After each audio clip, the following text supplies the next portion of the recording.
Hej, witamy serdecznie na kanale Archeolodzy HiFi. Po tej stronie Grzegorz, po drugiej stronie Darek. Jesteśmy zwarci i gotowi. Jesteś zwarty? Tak, jestem zwarty, po prostu cały się zwieram. Cześć, witajcie. No to już dzisiaj chyba wszyscy wiedzą, nie? Tak, jak widzimy katalog Technics. Żeśmy przed chwilą z Krzyśkiem przeglądali, to będzie na naszym kanale 5. katalog Technicsa. I to w sumie z rocznikami niedługo będziemy zamykać. Znaczy no dobra. Raczej jeszcze troszeczkę czasu wody upłynie w Wiśle, zanim, że tak powiem, to wszystko zamkniemy, ale no tutaj z Technicsem jesteśmy, że tak powiem, zawzięci. Albo skrupulatnie, kto woli. No, Okay. na razie krążymy w latach 80. cały czas, bo tutaj mamy właśnie, nie zostało powiedziane, katalog Technicsa na rok 1985. Ale napisałem, albo napiszę to w miniaturze, więc... No to będą widzieć jak, no dobra, okej. No niestety będą widzieć, tak? No. To nie ma niespodzianki. Tu nie będzie niespodzianki. Chyba, że rzeczywiście zrobię czarny ekran, a może w sumie taką niespodziankę, ale to... Szkoda gadać na ten temat. No widać natłukli tego troszeczkę. To jest jedna strona. Po jakiemu to? O, po niemiecku. Po niemiecku, tak. Tak. Po niemiecku. Tutaj to jest, nie wiem czy nalepka, czy to tak po skosie miało być. Nieważne. Czepiam się detali. No jak widać do tańca i do różańca gramofonu jeszcze też, no mówiąc, że kilka to tak jakby nie powiedzieć nic. Jest ich tutaj całkiem sporo, więc Technics oj, będzie ciekawie. Gramofonami i kolumnami de facto stoi, gdzie do gramofonu, gramofon to jest akurat proste urządzenie, więc tutaj byle żeby trzymał obroty, prawda, i dobrą wkładkę założyć i można słuchać, natomiast co do kolumn, no akurat fanem Technicsa jestem pod tym względem, jeśli chodzi o kolumny. Tak, Technicsy grają kolumny bardzo ładnie, ja też czaję na te, zresztą to już chyba w poprzednim odcinku, czy 2 odcinki do temu było jak szczerbaty na przysłowiowe suchary, dlatego że słuchałem u Grześka tam 2, były też 3, to chyba było R, tak, symbol R2, R3. No ale mówię, no muszę sobie miejsce zrobić, bo co z tego, że kupię kolumny, ja mam też wiele, nie mogę się równać z tobą, natomiast mam wiele kolumn, kompletów kolumn, leżą w piwnicy, tak, dobrze, ładnie poukładane, niektórych nawet nie słuchałem nigdy, przyszły, wyciągnąłem z kartonu, odłożyłem, więc chcę się w końcu ogarnąć, żeby sobie tutaj jakieś tak zwane sceny stereo porobić, podłączać odpowiednie sprzęty do każdego kompletu kolumn i wtedy się cieszyć dźwiękiem, bo tak byle srak poustawiać się jedno na drugie, podłączać, to nie ma najmniejszego sensu. Aczkolwiek zobaczcie, przed chwilą żeśmy widzieli na stronie tytułowej Technicsa ilość sprzętów i różnorodność tych sprzętów. Myślę, żeśmy wcześniej powiedzieli, że to jest rok 85 i mi się przypomniało, 85 rok. Pamiętasz jakby to było wczoraj? Pamiętam jakby to było wczoraj, dokładnie, no nieomal. No już byłem takim już większym dzieciakiem w 85 roku i pamiętam jak mój tato gdzieś przez przypadek, nie wiem, w Opolu, we Wrocławiu, whatever, był całkowicie przypadkowo, tak? To też były czasy, słuchajcie, lata 70, 80, że ludzie mieli pieniądze, ale nie było co za nie kupić, tak? Więc zawsze, nie było kart kredytowych oczywiście, więc zawsze te pieniądze się nosiło w kieszeni albo trzymało w domu tam w jakiejś pościeli czy innych filiżankach. No i mój tato pewnego razu gdzieś pojechał służbowo przez przypadek i przechodząc koło sklepu zobaczył Toskę.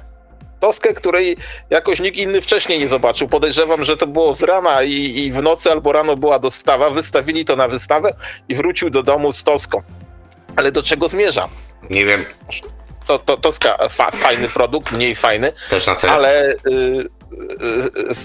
spoglądając na tą pierwszą stronę katalogu Technicsa, ilość tego sprzętu, ilość gramofonów, magnetofonów, amplitunerów, tunerów, wzmacniaczy, a u nas to był krąg tej produkcji dość wąski, tak? Już niedostępny to raz, a wąski 2, tak? Całego tego zjednoczenia Unitra. Ktoś tutaj coś dołożył, ktoś tam coś dołożył, a tutaj jedna firma Technics. Jaką ilość sprzętu wypuszczała, no to de facto nie jest co rok, tak? Bo to są katalogi roczne, 2-letnie, ale te sprzęty często ze sobą się zazębiały, ponieważ one były przez kilka lat produkowane i one się w katalogach powtarzały, bo tutaj też wcześniej, słuchajcie, na naszym kanale możecie sobie poszukać, jest katalog Technicsa. Kto nie widział albo kto chce do niego wrócić, z lat chyba 86, 87 albo 87, 88 i widzę już na pierwszy rzut oka, że niektóre sprzęty się powtarzają.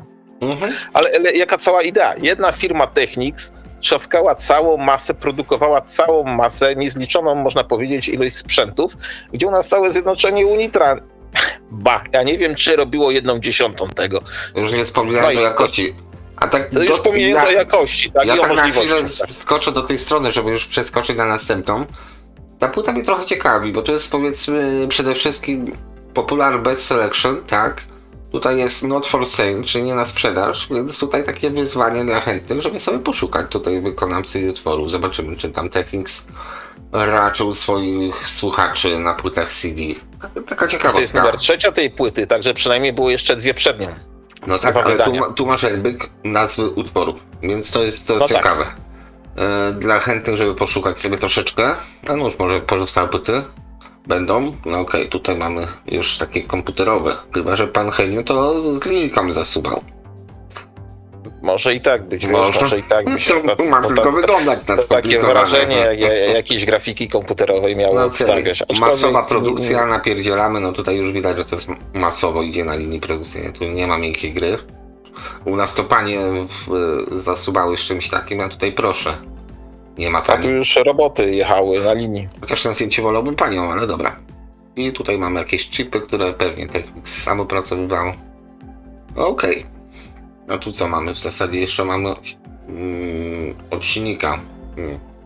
Tak, Znaczy, uzwojenie. Tak, uzwojenie, coś takiego, tak. Być może tak, to jest tak. właśnie tutaj jest uzwojenie, a tu być może jest dolna część talerza od gramofonu. Tak mnie to zastanawia właśnie to sreberko tutaj. Dlaczego to jest? I wcale mnie dziwi, jeśli talerz nie jest tak wykonany właśnie.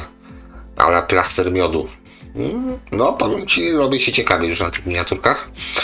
No okej, wchodzimy po prostu z buta. Jak czeczeńscy wojskowi. No kurczę, SLP-50, no to jest tak jak... No ile masz kompakt disków z wychyłami? No Pionier chyba miał coś takiego, bodajże jeden model, który miał V-metery LEDowe, ale nie analogowe.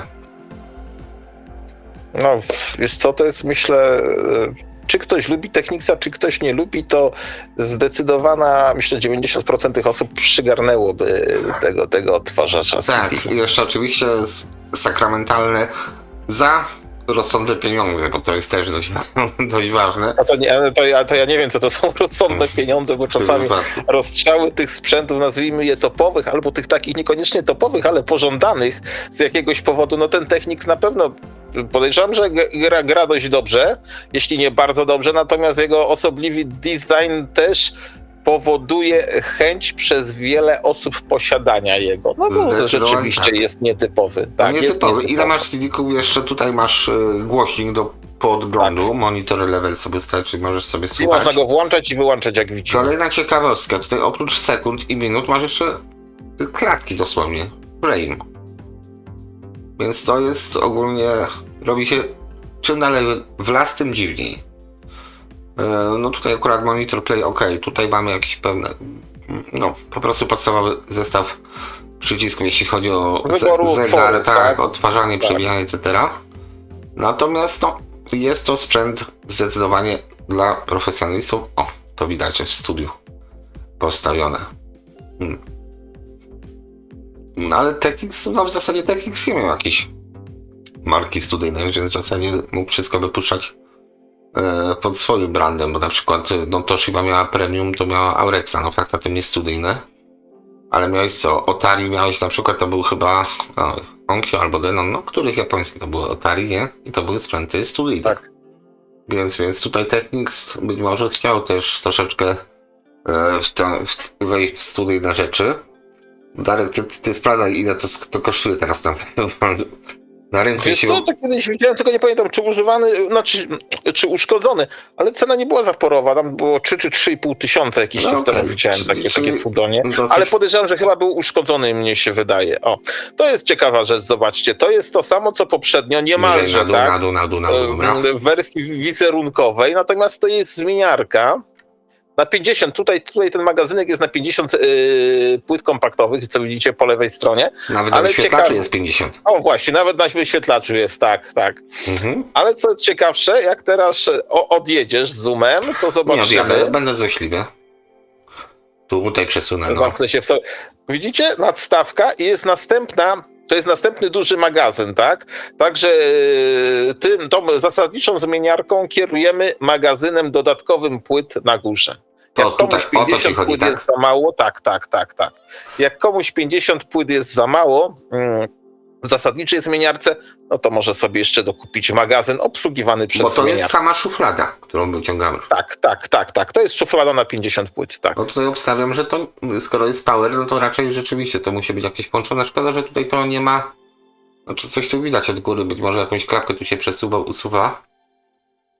No, powiem ci, mają rozmach, jeśli chodzi o silki, coś na pewno innego. To znaczy, jeśli chodzi o wertykalne, to nie coś innego, ale już 50, chciałem powiedzieć nabojowa, płytowa zmieniarka w 85 roku, no to już jest coś.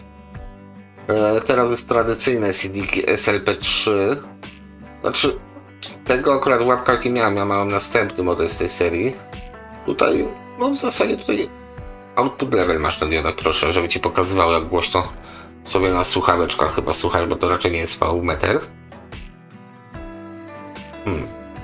1, 5, 10, 15 to są utwory. Tak, nie, chociaż tu są traki. No wiesz co jest tutaj dość selection, czyli pewnie jakiś tutaj wybór. Po kolei sobie wybieramy z tych 15. No i cóż, na co zwracam uwagę przy tym? Po pierwsze, ja miałem SLP2. Ten CD po prostu działał. Ja go bodajże pamiętam, wytargałem z jakiegoś miejsca. I stwierdziłem, no szkoda, że tam jest, tak? No to bierzemy. Ja do domu wyczyściłem, odpaliłem, działał. Tutaj jest bardzo fajnie, że masz to lusterko do góry. Że widzisz płytę, która... Projektant chyba nie skojarzył, że to tak zasuwa, ale powiedzmy, może żeby nie otwierać szuflady, nie męczyć tego mechanizmu, będzie można sobie chociaż kawałek płyty przed startem sprawdzić, co mamy w środku. No, reszta normalnie, volume, timer, wybory. No z CD-kami ciężko o polot tak naprawdę jest troszeczkę. O, jest SLP2. Też prostota po prostu. I wszystkie tutaj mają chyba, sorry, że tak CD-ki oleję troszeczkę. No ale co tutaj, Darek, można pięknego powiedzieć? No są, tak? P1 też jest, tak? Jest wyświetlacz, wybór ścieżek. Tutaj to jest typowa zagrywka marketingowa. Od najwyższego CD-ka każdy w dół jest tam z czegoś obcinany, z jakiejś tam funkcji z wyświetlacza. No okej, ale to jest procesor. No właśnie, to jest akurat fajne. No. Tutaj jest... Tutaj masz do E240 8 godzin nagrywania możesz wstawić chyba, bo no to po zdjęciu bo trzeba było to przeanalizować. Digital Audio Processor, no dobra, mamy wejścia. To jest do magnetowidu. Mówisz? No tak. No ale nawet jeśli tam są eurozłącza, to możesz podpiąć zwykły magnetofon też. A to z pewnością, na pewno. To nie boli, no tutaj akurat boli to, że nie ma zdjęcia tyłu właśnie. Eurozłącza czy RCA, tak. Mid, Brighter, dobra. No, masz napisane 240 VHS kaseta, no jest w opisie. No okej, ale to jest też fajna przystawka, to akurat bym poszukał, bo tak z własnego doświadczenia takie duperele właśnie, które nie są oczywiste na pierwszy rzut oka. Owszem, CD-ka to pomyślicie, ten.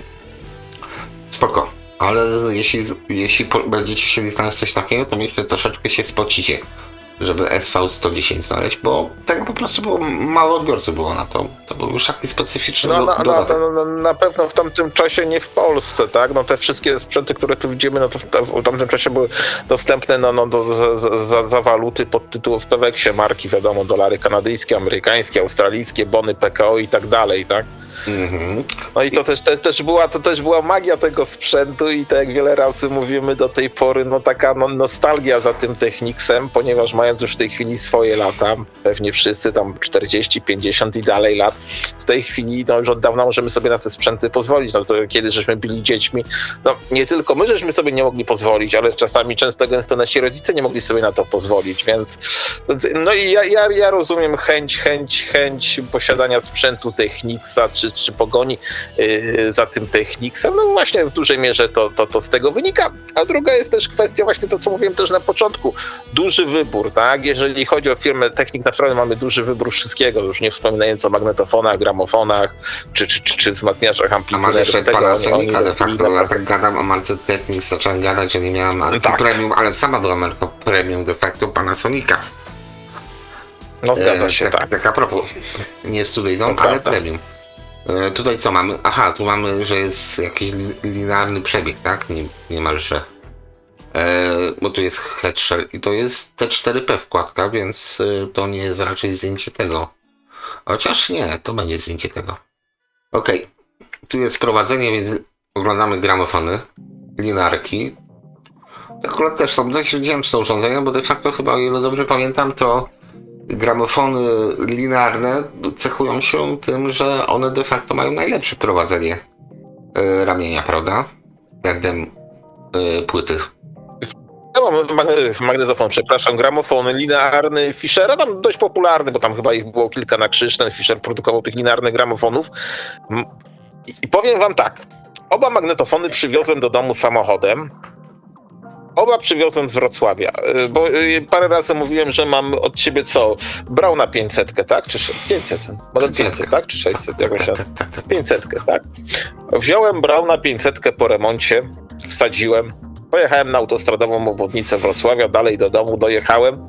Jak dojechałem do domu, a jechałem z nim ostrożnie, ze zdemontowanym talerzem, postawiłem, rzuciłem płytę, wszystko musiałem sam ustawiać od nowa. Nie znałem się na tym, musiałem ustawiać, tak? Zajęło mi to godzinę, jak nie półtorej. Tak, uczyłem się, mimo że wszystko u fachowca było ustawione, bo żeśmy odtwarzali go sobie, grał pięknie, tak? Kilka lat później kupiłem sobie również we Wrocławiu tego rzeczonego Fischerka linearnego. Przyjechałem do domu, postawiłem, podpiąłem, wszystko gra. No i to jest właśnie to. I bardzo ładnie gra, muszę powiedzieć. Bardzo ładnie gra. Czasami go sobie Znaczy, one są już wygodne. Te gramofony to jest dziecko swoich czasów troszeczkę, że ta płyta miała przypominać płytę CD de facto, jeśli chodzi o obsługę, czyli tutaj masz programator na przykład. Już praktycznie wszystko obsługuje z front panelu, Direct Drive. No wkładasz apkę CD, działa to wolniej, aczkolwiek wadą tych gramofonów to kiedyś oglądaliśmy Akai, to Akai miało linearkę z wymiennym headshellem takim normalnym, a tutaj wszędzie masz praktycznie różne iteracje tej wkładki T4P. I to jest coś, co mnie boli troszeczkę przy tym. Tutaj z wyświetlaczem cyfrowym. No patrzcie, tutaj mamy co? SL6, SLJ12, czyli teoretyczna seria. No powiem ci, ten tutaj to robi robotę. Tu masz chyba też wyszukiwanie, widzisz? Koło wkładki masz wyszukiwanie, być może jest utworów. Jest skip search, tak, jest wyszukiwanie utworu, powiedzmy repeat. Wszystko działa, tutaj masz jeszcze nawet wyświetla ci. No de facto działa jak taki CD, trochę spowolnione, trochę skundlone, ale CD. No i SLJ1. No skundlone, nie skundlone, no jednak czarna płyta ma, oczywiście, no myślę, że w tej chwili już jest więcej zwolenników, znaczy nie mają czarnej płycie tego do zarzucenia, co przed erą CD ludzie mieli do zarzucenia, szumy, trzaski i tak dalej. Teraz to jest taki powrót do źródeł, tak? To jak jazda, nie wiem. Zresztą nie wiem, mnie te szumy i trzaski nadal wkurzają. No. Że co? Te szumy i trzaski nadal mnie wkurzają, szczerze mówiąc. A mnie nie, mnie się podobają, to mnie uspokaja, nawet spać mi się chce. Także to jest bardzo, jak puścimy spokojną muzykę, tak? No, jak sobie puścimy jakąś AC Piorun do DC, czy inną metalikę na płycie, to mimo szumów i trzasków, to raczej do spania mnie nie skłoni, nie? Natomiast ma to swój urok, może też dlatego, że no ludzie troszkę się wyleczyli też z czasem CD-ków, no bo ta muzyka z płyty CD czasami jest taka sucha, po prostu pozbawiona tego mięska. Aczkolwiek to też jest kwestia, a widzisz, powiem wam coś. Odpaliłem sobie wczoraj i na grupie wysyłałem to tego mojego, jak on się nazywa? A tak, mamy grupę archeolodzy tutaj dla wtajemniczonych. Tam są też materiały wcześniej. Tak. I wysyłałem właśnie zdjęcie chłopakom mojego, to jest takie dość zaawansowany sprzęt, bo tam jest magnetofon z odtwarzaczem CD, ale to nie jest taka budżetówka, czy takie dziadostwo, jak teraz można kupić, tak? Jak tam chyba te sztik to sprzedaje, mi się wydaje jeszcze, tylko to jest taki sprzęt z lat 80. I puściłem sobie 3 płyty. Ja teraz już nie chcę mówić nazw tych płyt, a tym bardziej kto to tłoczył te CD. I dwie płyty, nieważne tam dwie pierwsze, dwie płyty naprawdę grały bardzo przestrzennie. Szło takie mięso, była różna muzyka, tak?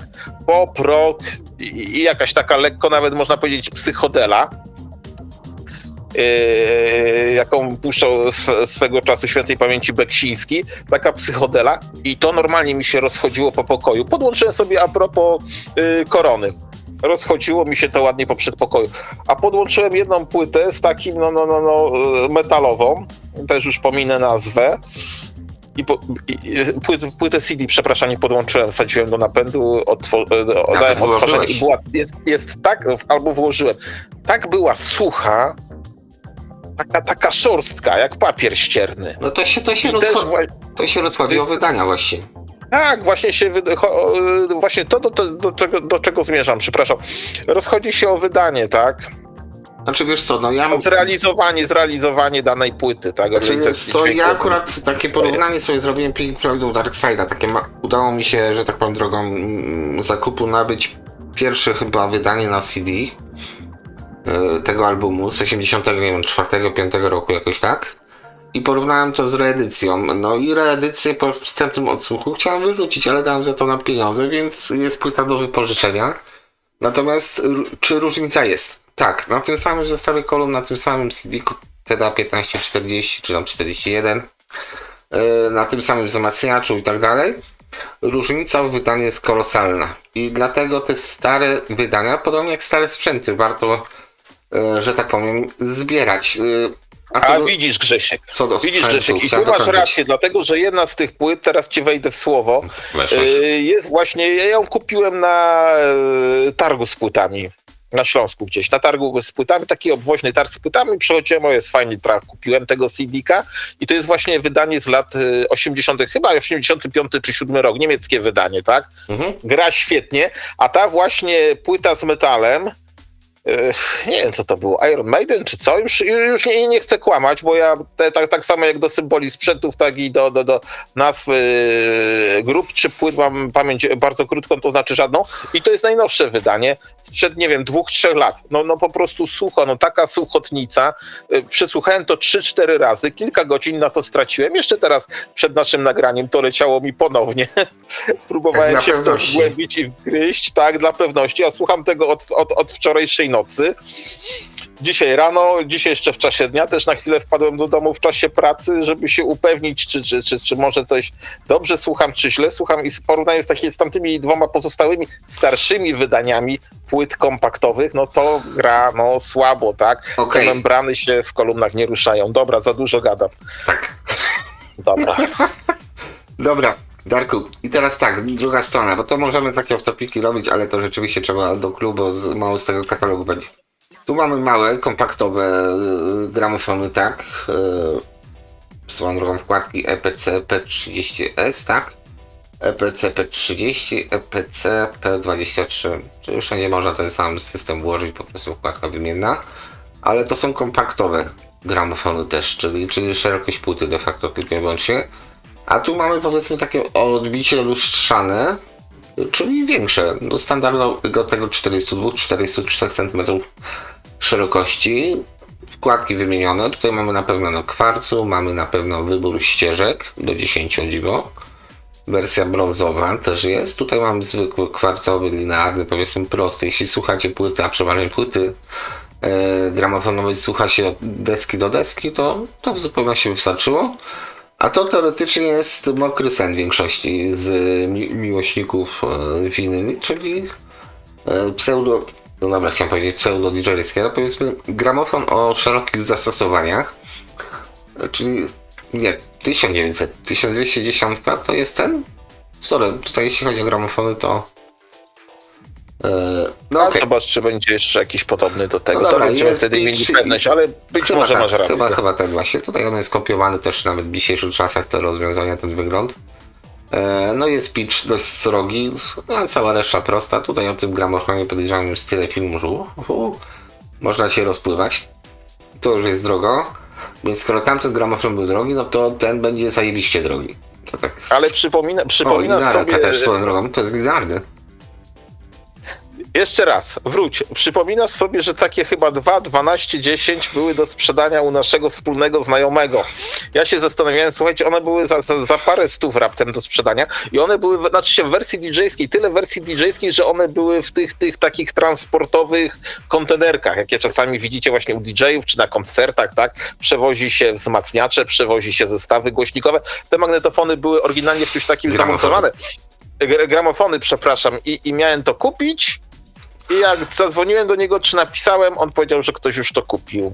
I Gratulacje teraz już mi się przypomniało ostatnio, szczęśliwego dlaczego posiadacza. mam go zablokowanego w telefonie. Już właśnie dlatego.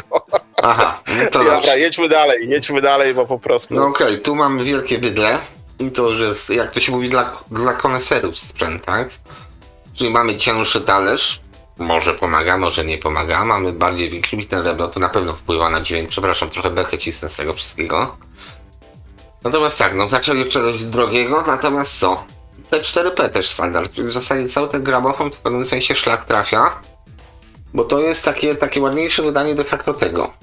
Jakby można było to w skrócie, wiem, że mówię brzydko, brzydkie rzeczy. No, to jest chyba, podejrzewam, że ocierasz się o herezję. Tak, ale to jest po prostu ładniejsze wydanie. No tutaj powiedzmy, dla mnie gramofon to jest gramofon. Z racji tego, że gramofon jest sprzedawany, tutaj nawet widać, że jest bez wkładki, tak? Bo wkładkę możesz sobie wybrać, kupić, jaką powinieneś chcieć sobie założyć, która ci cieszy, bo to akurat wytwarza dźwięk. Nie talerz, nie to drewno, nie silnik. Owszem, to wpływa może na obrubienie, jak to w Adamie i tak dalej, budowę. Natomiast w przypadku Technicsa, takich gramofonów, gra wkładka, a nie cały ten mechanizm. Reszta ma być stabilna, po prostu trzymać obroty, chodzić cicho, nie cicho, nie wiem, jak blisko gramofonu macie głowę słuchając, ale zakładam parametrów macie, więc co, czy to tam napierdziela tak, czy bardziej, to nie ma znaczenia. A te 4P to takie, no tu w zasadzie 90% gramofonów jest na tą wkładkę T4P. Czyli zero fantazji.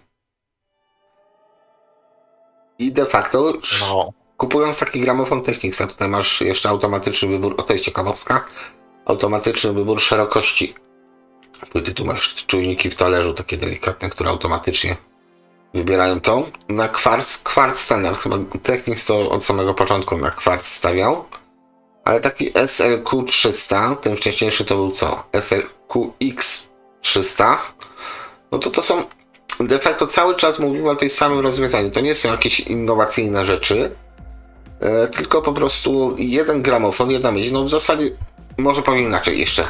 Jakbym miał wybierać, wybrałbym tego SLM1 i podejrzewam, że wybieram tutaj najdroższy, chociaż T4P też jest tutaj zaznaczone, więc pewnie można coś tutaj jeszcze pomierzyć. Natomiast wybrałbym ten gramofon. Nie brałbym tych, nie brałbym tego, bo to po prostu jestem skazany na wkładkę. Tutaj te gramofony też pobijemy.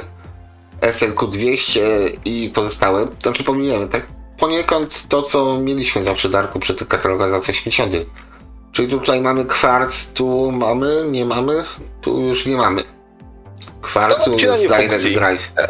Obcinanie funkcji, obcinanie dodatków. Dokładnie, tak. I to gdzie jest Wally po prostu. Udogodnień jakiś tam. Tutaj mamy dwa przyciski, tutaj powiedzmy pitch, przełącznik wielkości, kwarc. Reszta to samo, tutaj mamy to samo, tak samo, tylko że mamy kwarcu, więc kwarc nam wywalili, to tutaj pewnie Direct Drive nam wywalili po prostu w modelu SLB 300. A tutaj co mogli wywalić później? No, wywalili trochę metalu. Całą resztę Dokładnie. Znaczy zostawili, ale po prostu jeszcze tak jakby, znaczy tu mam wrażenie nawet, że to jest taki gramofon do zabudowy bardziej. Z racji tego, że jest tak płaski, ale 210, no wywalili tak, po prostu. Tutaj już nie masz, na pewno nie masz pitcha, bo tu już okienka nie ma na tym ostatnim na dole. Stroboskopu. Tak? Dokładnie, więc to nie ma wyboru płyty, więc SLB 210 najtańszy. Gramofon z oferty Technicsa, bez kwarcu nie ma nic. Tutaj mamy same talerze, to też tak już dla purystów, nawet nie dla audiofilii, bo to ze słuchaniem muzyki, no okej, nie będzie audiofilii, ale purystów, tak? Ludzi, którzy oczami chcą się nacieszyć też, no takie coś daje dużo frajdy na pewno, jeśli kupicie sam talerz, bo do tego jeszcze musicie zrobić printę, dobrać ramię, dobrać wszystko, zrobić samemu i wtedy robicie według siebie, tak? Taki custom. Dla purystów, jak i też właśnie takich Dla niszowych customowych. właśnie producentów customowych sprzętów, tak? Kupowali to i wkładali to w swoje łódeczki. Do tego, tak jak mówisz, mogli dać jakieś ramię dołożyć i Coś na pewno pokombinować. nie było to tanie. Podstawę Tak, kombinować i nie było to tanie. Podstawy tutaj modele są wymienione. Znaczy, wiesz co, ja tak powiem ciebie, że jak gramofon mam starego Duala 1019, polecam. Tam jest kawał po prostu metalu, drewna, odrobina gumy, żadnych pasków, pierdzielenia. Bardzo podobny do tego Brauna twojego 500, PS500. I on działa. Ten gramofon po prostu działa. On ma 60-70 lat prawie. On po prostu działa. 1019. Drugie mam Matsushita. I w zasadzie nie licząc tych gramofonów, które są zabudowane, czyli jakieś tam odtwarzacze takie zintegrowane, gdzie jest jeszcze amplituner, czy tam nawet kaseta, to w zasadzie dużo więcej nie posiadam, bo nie czuję takiej potrzeby. Okej, wracamy do tego. Tutaj mamy resztę, czyli możemy do tego, co wcześniej mieliśmy obudowę zamówić taką. Tutaj mamy cały system de facto, czyli tu masz zbudowany już cały gramofon. Masz ramię, masz silnik, masz zasilanie, podejrzewam. Tak więc tutaj jest ok. Samo ramię. To jest takie, no sorry, to dla mnie troszeczkę nudniejsze, bo tutaj się starano, powiedzmy, jeszcze promować te gramofony. Natomiast ciężko tutaj po prostu nie odnieść wrażenia, że to wszystko szło, powiedzmy, na jedną pałę, tak? Czyli, no dobra, może powiem inaczej. Kupiłbyś ten gramofon, jeśli to by grało źle. No dobrze, no raczej nie gra źle, raczej na pewno nie gra źle, Ale bo wygląda dobrze, pewnie tak? To jest kupiłbyś- właśnie o to mi chodzi, że są rzeczy, które kupiłbyś nawet nie wiedząc, jak to gra. Bo jest ładne, bo jest okazały. To też jest taki powiedzmy chwyt marketingowy, że te drogie rzeczy muszą wyglądać tak, jakby Tak. już grały, jak już jechały, jak samochody sportowe. Ale Grzesiek, to mamy do tej pory, w przypadku wszystkiego.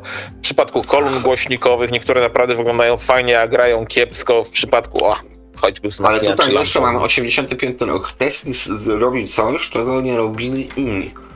Czyli powiedzmy zachęcał takich własnych konstrukcji do zabawy tym. Wyobraź sobie teraz Apple'a, żeby dał ci zestaw, żebyś mógł sobie sam tutaj wszystko ustawić, kable pociągnąć do ramienia, zakładając, że Apple by robił gramofony i tak dalej, to by było zalepione, zaklejone, zaklajstrowane i broń Boże nie wymieniać igły, jakby się złamała, wyrzucić cały gramofon.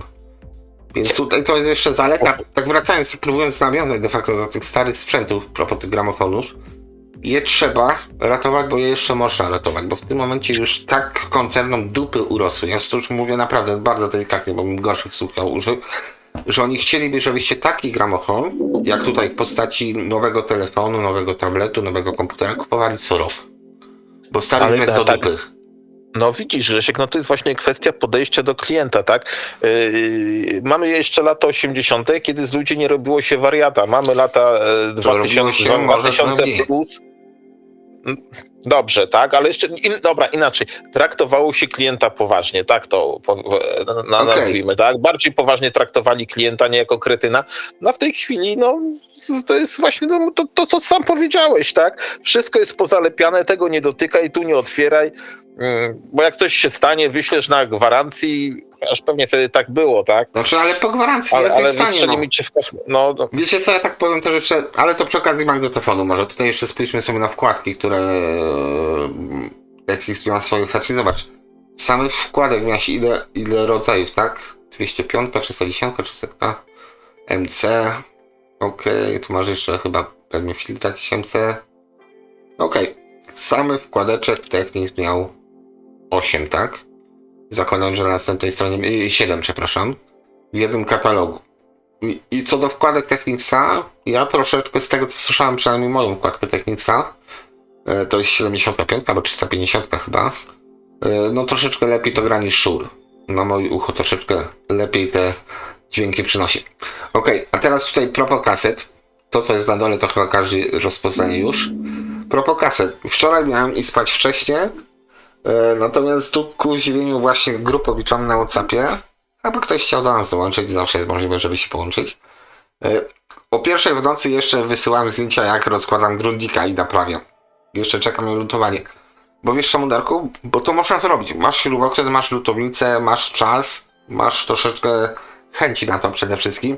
I jesteś w stanie naprawdę 90% z was, no może nie takiego RSB 100, który tutaj jest, bo to troszeczkę by było karkołomne na tym się uczyć, ale kupcie sobie coś za 50 zł, spróbujcie to naprawić. Jak się nie uda, wyrzucicie, stracicie 50 zł, a takie sprzęty jeszcze są. I tak propos, no i to daje dużo satysfakcji. Powiem ci, jak uruchomiłem tą mechanikę, to tam silniczek się jakiś kabelek oberwał i tak dalej, więc lutownica. Natomiast jak już uruchomiłem mechanikę, to jestem mega zadowolony, aż się sam bym poklepał po ramieniu. No dobra, a wracając do tego, na co spoglądamy, czyli SL, no bez to po prostu, RS bez 100. Przepraszam, SLR, dobra. No czasami faktycznie dykcja każdego może RS. no to Czyli jeden z takich magnetofonów topowych. Czyli tak, topowy magnetofon Technicsa, tak, to jest topowy magnetofon Technicsa. tak, czyli co mamy tutaj opis, te opisy zawsze są bardzo miłe, czyli DBX, czyli Dolby to możecie sobie wsadzić. DBX tutaj, no, Dominika pozdrawiam bardzo. DBX, jakiekolwiek inne systemy, byle nie Dolby. I co mamy? Direct Drive, kontrolowany kwarcem, więc zakładam, że obroty są. Podwójny capstan, close loop, więc pewnie tutaj jest pętla na pasku mimo wszystko. No i 3 głowice amorficzne. Ciekawe, czy ktoś to zremagnetyzował, przepraszam. No dobra, tu jest pierwsza część tego magnetofonu. DBX jest pokazany, czyli tutaj pewnie kompresor, dekompresor jeszcze. Dobra, druga strona to jest właśnie urok dwustronicowy katalogu. Ale proszę, setunia jest na dole. Tak, jest na połowę, jest na połowę. Mamy 400 Hz, tutaj mamy oscylację tak zwaną, czyli test-on na przykład, bo to tak można było nazwać. Czyli włączamy sobie lewym przyciskiem 400 Hz, a prawym zmieniamy 400 lub 12,5 kHz do ustawiania poziomu, o ile dobrze pamiętam, bo tutaj masz bias poziom, kalibracja i bias. Ok. A później już jedziemy z koksem, tak? Ten magnetofon ma wszystko, czyli duży wyświetlacz. Zaczynam od tych rzeczy najbardziej widocznych. Normalny. Cała reszta, no też w magnetofonie ciężko o więcej fajerwerków. Po prostu to jest top 10 magnetofonów i koniec cytatu. Są może lepsze, są może gorsze, ale to kwestia ucha, kwestia przyzwyczajenia. Ten jest na pewno jeden z topowych. A teraz jedziemy w dół. Tak? RSB 18, tak. 18, czyli co? Jedna wersja. Jedna wersja. Podobno do tamtego, jedyne co powiedzmy, mamy tą miękką mechanikę prawdopodobnie. Tak, no mamy tutaj większość filtrów, łącznie z DBX-em. No właśnie, DBX to już jest też, więc mieli pieniążki na DBX-a, na licencję, bo to jednak licencja jest na DBX-a, tak samo jak licencja na Dolby skończyła się z 20 lat temu, to teraz nawet nowe magnetofony, bo taki Tascam nadal produkuje, czy tam TIC, już nie masz znaczka Dolby, bo nie masz licencji na ten znaczek, żeby go używać, więc mają tam jakiś noise reduction, który jest mniej lub bardziej kompatybilny z Dolby. O, czyli mogli sobie go odpuścić. I jeszcze RSB40. Tutaj Dolby było widocznym wyznacznikiem. I DBX 12-segmentowy mamy wyświetlacz. No tak, na pierwszy rzut oka ten RSB40 jest jakby inną wersją tego, co widzimy pod spodem RSB18, bo filtry ma te same chyba, jeśli dobrze widzę. Tutaj masz suwaczki na dole, troszeczkę inaczej to jest mimo wszystko tak rozwiązane. Dobrze, ja mówię inaczej, może nie to rozumiałeś, mówię, że ma te same funkcje. Raczej na pewno. Okej, no to tutaj mnie zagiąłeś troszeczkę. A, tu mamy coś takiego, że tu pewnie jest pokazany dźwięk, kompresor i dekompresor. Dekodering, no i to obcina niby o te szumy, które są na dole. Na tym. Aha, widzisz? Tutaj jest ładnie pokazane, taka ciekawostka. Tu masz całe pasmo, tak? Dźwiękowe. No. Ono się kompresuje, tak? I w tym momencie przy kompresji obcinane są szumy, taśmy, powiedzmy, a później przy dekompresji te szumy zostają, ale dźwięk jest dekompresowany, czy tam zdekompresowany, zostawmy przy tym słowie, do pełnego poziomu, powiedzmy. Tak w skrócie obrazowo to przedstawiono. Dobra, i teraz znowu zapinamy narty, lecimy ze skoczni. Od najwyższego, tutaj ciężko. Wiesz co, tutaj tak parkami by trzeba było to zrobić, bo gdzie jest Wally, tak? Czyli tutaj co mamy, z autorewersem. Nie, trzygłowicowy, proszę. M253. Drykoff Kassendecken DBX. To by mi starczyło, powiem ci, 253. To żebym nie szukał. RSB 100. Tu jeszcze mamy piloty, widzisz? Nawet do RSB 100 był pilot na Na przewodowy. kabelku, dokładnie. Na kabelku, tak. Okej. Co do magnetofonów Technicsa też, znowu taki off-topic, to jest absolutnie moje zdanie. Nagrywałem na trzygłowicowym Technicsie z lat 70. Czy jestem zadowolony? Nie. Natomiast to też nie był magnetofon po pełnym serwisie.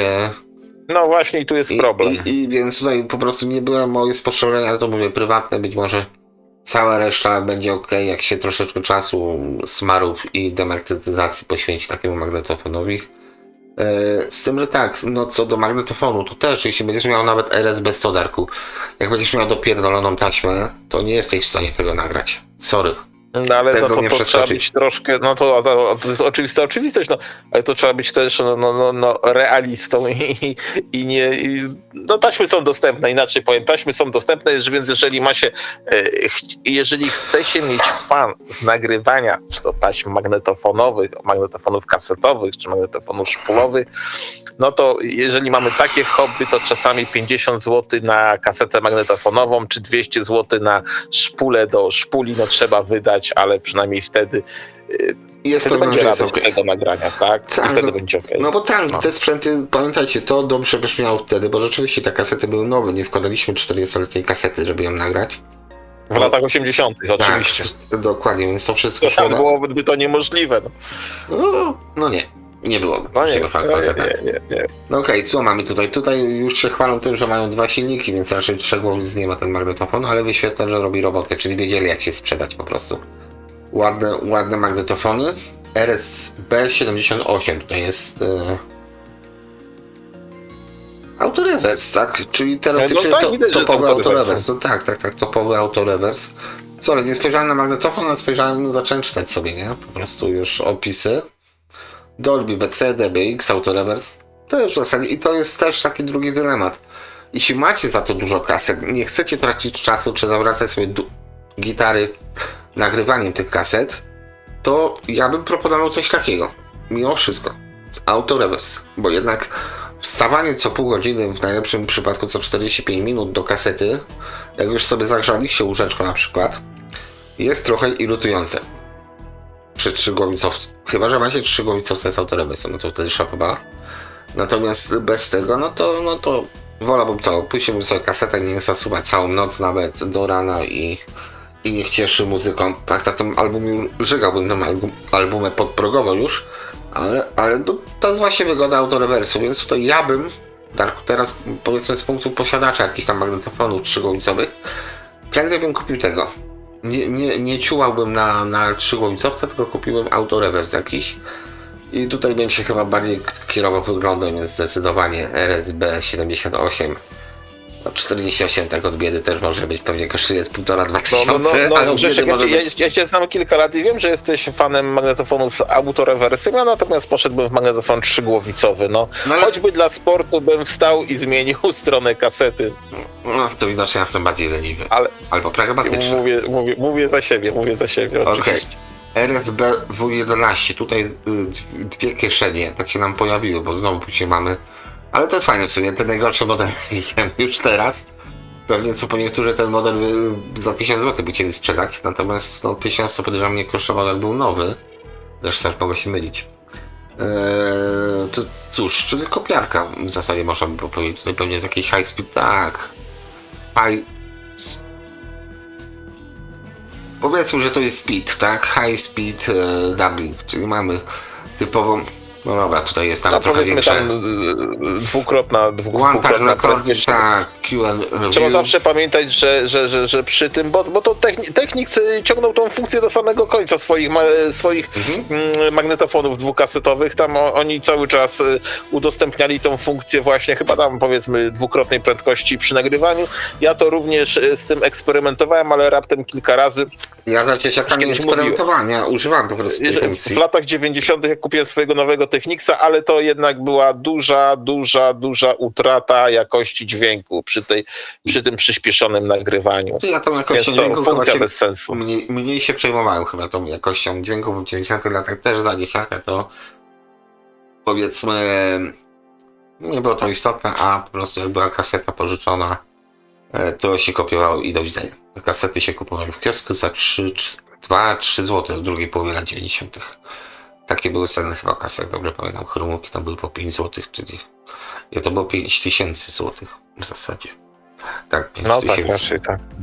Znaczy Okej. 5000 tam chyba w którym? 95 była denominacja, to w czwartym, czy w piątym, jakoś tak, no. na przełomie tak z dnia na dzień, tak. No, czyli 5 zł, 5000 zł. To, że o tym mówimy i chyba mówimy dobrze, to świadczy pewnie, że coś tam wiemy. 5000 zł, 4,0, nie? 4,0. No, dobra.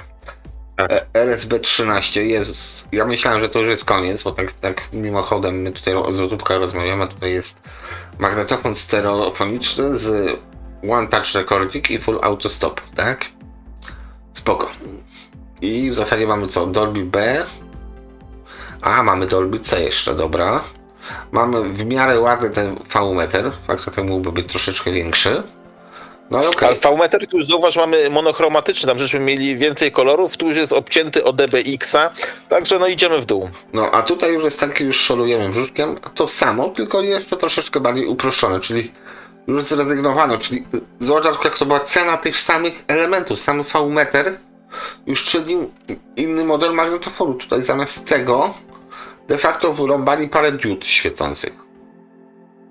Reszta No jest tak. to samo dokładnie. Nawet ten soft touch nie robił różnicy, tylko ten cholerny wyświetlacz. Po prostu 5 diod było na tyle tańsze od tego elementu tutaj wyświetlającego, że powstawał nam następny model.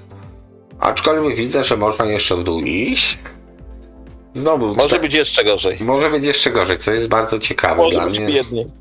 Znaczy tutaj nawet nie ten, co jest biedniej, szczerze mówiąc, po prostu jest to samo. No może kieszeń zmieni. O, dobra, kieszeń zmieni, proszę pana.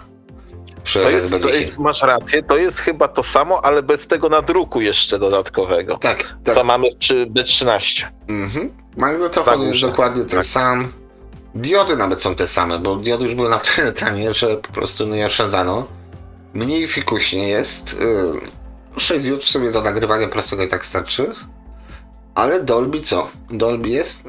Nie ma Dolby C. Przepraszam, tutaj chyba też wyżej. Tu jest BC, tu jest BC, tu już nie ma C. Więc jeszcze Dolby obcięli tutaj kieszeń i Dolby. Ale tutaj właśnie tu wyskakuje nam RSD 400.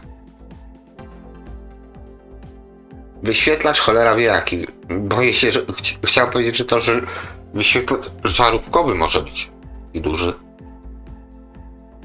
Pamiętasz Banka Lucena kiedyś oglądaliśmy? Ja się dziwiłem jak tam zrobili po prostu żarówki. Taki podobny też wyświetlacz był w Aurexie czy w Toshibie taki. Tylko większy, tam był zdecydowanie większy. No bo w zasadzie to mamy też bieda wersję. Znaczy bieda wersję, no jest Dolby.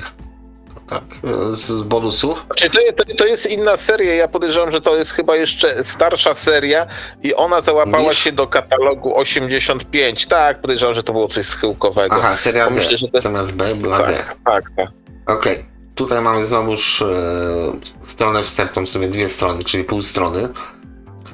Pół wstępniaka do wzmacniaczy. Czyli każdy da się pociąć za te V-metery. No akurat w tym wypadku, na który patrzymy, to są dość małe V-metery. Ale tak, co jest ważne przy takich rzeczach, też powiem następnie. No tutaj tego nie ma. O, tu jest. To jest właśnie normalny przeciąg, do którego słuchacie 1 lub 10 W w porywach.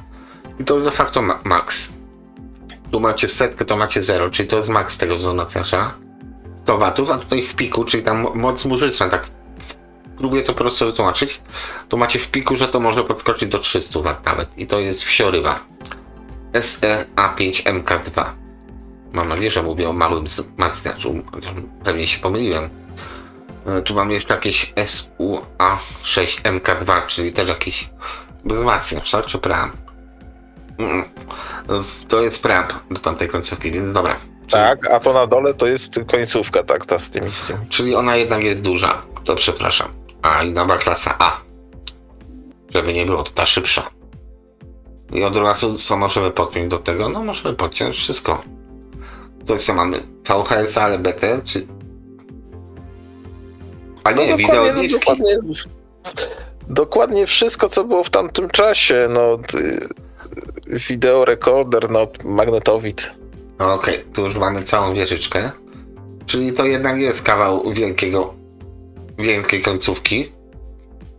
I gdyby nie te wychyły, bo to akurat powołałem się na rozmowę z kolegą, który tam kiedyś wspomniał o tym, że kupił sobie niekoniecznie ten kultowy, to akurat nie ten, tylko następny chyba model. I się zadałem proste pytanie, jak to gra? Prostą odpowiedź dopisałem. Źle kupił to, bo zawsze się na to ślini. Koniec cytatu. To się kupuje oczami. To nie jest moje zdanie, to jest zasłyszane naprawdę jakiś czas temu od kolegi, który kupił dwa te sprzęty, no jest okej. Tutaj mamy nie jestem w stanie to zrozumieć, no. No, 2 razy 300 watów przy 8 ohmach. Przy 8 ohmach. Tak, ale tutaj to 0 mnie interesuje, czyli... A nie, to jest inny model, przepraszam, ten jest wysterowany do 1000. SEA3 to jest, widzisz, patrzałem, myślami byłem na tej stronie wstępnej, a tutaj mamy 300 watów jest tutaj, ale w piku może wam tam przez sekundę, czy tam przez maksimum sekundy nawet do 1000 watów podać ta końcówka mocy. Tutaj preamp, no preamp takich za preampy przeważnie są takie bieda wersje, powiem ci. Mogliby się postarać, mogliby dać trochę więcej regulacji, a tutaj chyba nie ma regulacji, chociaż może w tym wypadku jest regulacja tonów średnich. Multum wyjść, czyli input selection, drugie input selection i jeszcze wybór wkładki MM, dwie wkładki MM i jedną wkładkę MC możemy, więc rozbudowany preamp, szczególnie pod względem gramofonu, który mieli bardzo dużo w ofercie. I to jest SUA4MK2, nie, to jest A3, A4. Chwila, to jest przesyłacja, dobrze. Control Amplifier. No to preamp, dobra. Tutaj co mamy? Zagadka, gdzie złoli. Końcówka mocy to by była. SEA7. Power Amplifier. Taka malutka końcówka mocy. No tak. No to zobacz, jaką ona ma moc, tak z ciekawości, ta końcówka moc. 160 watów. 60 W na kanał, tak. Mogłeś sobie dwie takie kupić, to mogłeś je sobie zmostkować i mieć 120 watów. Tak. 20 do 20 tysięcy. I co ciekawe, czegoś, z czego nie ma ten chyba ta wyżej końcówka, bo tu mamy tylko No nawet przepraszam, że ci wejdę, bo tam mi mignęło, to nawet trzeba było dwie takie kupić, bo to ona była mono, ta końcówka, nie? Nie, tutaj mono, stereo mono, ukośnik mono. W mono miałeś po prostu większą moc, 120 watów. Więc mogłeś sobie kupić dwie takie końcówki. I coś, czego brakuje przy tym wyżej, czyli tutaj masz meter range. Bo słuchając tej końcówki normalnie by tutaj gdzieś powiedzmy na 1/3 wasz zmysł wzroku się kończyło się jego pobudzanie, bo tutaj do końca by nie dochodziło, więc zrobili meter range, czyli te 100 W nam się zamienia w 1 W i wtedy nam całe ładne paski długie świecą. SUA8 to jest znowu przedwzmacniacz, więc wszystkie regulacje są zapewne pod tą klapeczką. No ale volume się postarali.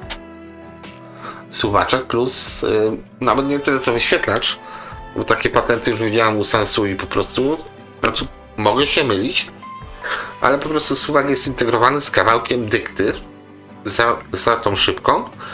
I albo więcej zasłania, albo mniej odsłania, tak? Czy no tam dokładnie tak, chociaż w prawo tutaj nie ma miejsca, ale może to jakoś zawinę. Nie wiem jak to zrobili. Być może tak, być może inaczej. To jest taka zagadka dla chętnych, żeby sobie zobaczyć jak to rozwinęli. A tu jest ładnie. SUV8X tutaj. No tu już jest bardzo ładnie. To już jest wzmacniacz. No to już są wzmacniacze, tak, to już jest wzmacniacz. No tutaj już jest na grubo, chociaż tak jak powiedziałem, co do Technicsa, o wzmacniaczach dyplomatycznie nie powiem za dużo. Z wyglądu super. Regulacje są, czyli mamy tutaj zwrotnicę de facto, czyli wybieramy sobie niskie, czy regulujemy przy 250 Hz, czy przy 500 Hz. wysokie przy 2 kHz albo 4 kHz. Możemy pewnie wyłączyć sobie wszystko. Viaton, no. Rec Selection też dość spore, czyli wybieramy z czego na co nagrywamy. Przycisków, gałek. To w sumie tak nawet nie aż tak dużo tutaj jest. Duże, a skromne, nie? No i kolorystycznie ładnie rozegrane. 120 W. A tu mamy pewnie to samo. Nie, to jest niższy model. Zobacz, już nie ma zwrotny z gałkami. Resztę pewnie zostawili podobnie, albo coś tam wyrzucili jeszcze. I dali ile mocy? 100 W. 100 W, dwa przyciski i parę złotych w kieszeni. No, dosłownie parę przycisków i 2 diody. No dobra, to już poszaleli. Dużo. Tak jak mówiłeś na początku, no tyle co w tym katalogu to Unitra podejrzewam wzmacniaczy jakichś takich sensownych. Nie mówię tam 10 000 iteracji tego samego radia, tylko w innej obudowie. Tutaj Technics jednak miał rozmach. Nie będę mówił co dalej. Tu jest tu jest wzmacniacz, tak? Stereo Verstärker. Tak, 55 tak. W i ten poniżej 45 W, bo to tak parkami by można było. Te jak piszą, to są zintegrowane wzmacniacze, więc tu mamy wszystko w jednym. I tu już zaczyna się obcinanie mocy i funkcji, jak też od samego opakowania. Tutaj to ten ma MC wkładkę, ten już ma tylko MM wkładkę. I mocy troszeczkę mniej. Dosłownie parkami, bo reszta jest wizualnie taka sama. Jeden przycisk, tutaj, no w zasadzie nawet te 3 tutaj są bardzo podobne. Tutaj mamy jeszcze filtr niskich częstotliwości, Subsonic filter obcięli w wersji SUV1X i on ma 40 W. To i tak jest bardzo dużo. A tutaj Z jakieś, czyli seria Z znowuż, czyli nie dosyć, że to de facto pewnie ten sam wzmacniacz, to jeszcze do tego zmienili dla tych, co chcą mieć słuchawki, dla tych, którzy chcą mieć gałeczki. Proszę, taka różnica, swaczki, gałeczki, plus jeszcze jakiś taki piktogram to się nazywa, prawda? Piktogram. Tak. To jest piktogram pod tytułem jak z czego gramy chyba, tak mi się wydaje, wiesz? Tak. Jak ładnie No opakować mamy, 5 diodek ogólnie. Tak i w zależności co sobie wybierzemy, jakie źródło to tutaj nam się podświetla. No tutaj znowu jednego tejpa nam wyrzucili pomiędzy 400 a 200. O połowę mocy obniżyli i w zasadzie tyle jeśli chodzi o różnicę. Brakuje nam tutaj tej monitora dwójki. I tutaj jeszcze chyba też speaker z remote, a tu masz po prostu on-off, czyli tylko jeden zestaw. Naprawdę ten Z200 to już taki budżetem, ale proszę, no, ale pod jest jeszcze dołek, 2 razy 20 W. To już całkiem. Tutaj głośniki po prostu działają, bo nie możemy ich wyłączyć, mimo że mamy słuchawki, coś ciekawe, tak? No nie możemy włączyć głośników. Nie możemy jego... Podejrzewam, że to jest tak zrobione, że jak wkładasz jacka, to odłącza ci głośniki. No, raczej na pewno, bo inaczej powinno tego tak nie być, widzę. aczkolwiek to jest Tak, na pewno do komentarza, tak jak ktoś to miał, jak to działa. No reszta to samo, plus jeszcze 2 razy 20 W, co przy słuchaniu w normalnym pomieszczeniu też wam wystarczy. Nadal wystarczy. Tunery po krysztale będą na kwarcu, na syntezie kwarcowej. Tu co mamy? No, okej. Tutaj o tunerach ciężko mówić, po prostu dużo powiedzieć, tak? O tunerach trzeba mieć de facto większą wiedzę, jak to wyglądają filtry, jak to wygląda synteza częstotliwości, etc., żeby wybrać taki topowy. I myślę, że taki odcinek, ale to ja bym musiał iść na pewne konsultacje, bo na przykład z tego co wiem, to na przykład taka firma Revox robiła model S76 i to jest jeden z bardziej takich purystycznych i dobrze zbierających tunerów. Co do Technicsa, czy ten tutaj się mieści jakiś tam parametr tych super tunerów, no pewnie wiele osób tak uważa, lub też po prostu chce kupić ten topowy model tutaj STG7 po to, żeby uzupełnić swój zestaw wieżowy, bo to jednak wieża cała wygląda lepiej. Tutaj tunery też tak polecimy, bo jeszcze kolumny przed nami. A Technics jednak myślałem, że będzie szybciej, a tutaj proszę, rozkręcamy się dopiero. Tunery też tak, STG5, G3, wszystko jest co? Wszystko jest na kwarcu na razie. Kwarc, dobra. ten już kwarcu nie ma. I tutaj już mamy klasykę. Tak, i tu mamy tak a la Marantz de facto, ten zrobiony tuner. To też wystarczy do radia. Radio ma swoje parametry, to nie jest też tak, że więcej wyciśniemy z fal radiowych. Tutaj co mam? Do 18 kHz, proszę, ten STG7 nawet ma. Częstotliwość 4 Hz do 18 kHz. 18 kHz na FM tuner to jest całkiem sporawo. Aż bym musiał zobaczyć te pozostałe. Tu się już nie chwalą, chociaż nie. G5 też ma do 18, pozostałych się nie interesuj, bo kociej mordki dostaniesz. Więc te pozostałe powiedzmy nie odbiegały od konkurencji za bardzo, natomiast te dwa topowe z wyświetlaczem, nie wiem czy w garażu jakieś się nie wala mi podobny tuner, natomiast no. Ogólnie ładna rzecz i to też jest rzecz, którą jak ktoś ma pozostałe rzeczy, znaczy część kompletu, to warto mieć. No i teraz obiekt wersji wielu ludzi, czyli korektor SK8075. Tutaj aż dziwne, że nie ma raka przy tym. No, mógłby być. No, do tego tak, bo Tascam takie coś zrobił, popełnił taki korektor. Leży u mnie takie coś. I jest już rakowy. Natomiast tu masz po prostu podział od 16 Hz do 20 bat, do 25 tysięcy Hz. No i całkiem taki podział, szczególnie de facto w tych niskich częstotliwościach. Zobacz, odtąd do połowy korektora jest 1 kHz. Więc tutaj masz regulację basów, a cała reszta od 1 kHz do 25 tysięcy. Więc te wysokie tony, taka ciekawostka. Ponad połowa to są niskie tony. 20, 25, 31, 40, 50, 63, czy tam 83, 90, 100, 105 Hz, więc cały czas mamy. No i w takich korektorach jeszcze co jest fajne, tutaj jest czułość tego wszystkiego, możemy podnosić, jak już ustawiły to wszystko po paru godzinach, to możemy sobie tą korekcję zwiększyć lub zmniejszyć za pomocą chyba suwaka. Tutaj jeszcze mamy dodatkowo jakieś częstotliwości jeszcze. Tu by trzeba było to po prostu rozkminić już tak dogłębnie, czyli poświęcić tyle czasu sobie na ten odcinek, żeby wiedzieć na co patrzymy. Tam był 80, 75, tu mamy 65, więc nie ma tych funkcji. Ale za to chyba mamy wyświetlacz, prawda? Tak to wygląda. Graficznie, mamy to graficznie wykonane, tak. Prawy plus minus decybele, więc zakładam, że to jest wartość wyjściowa. No akurat Technik zrobił ładne wyświetlacze.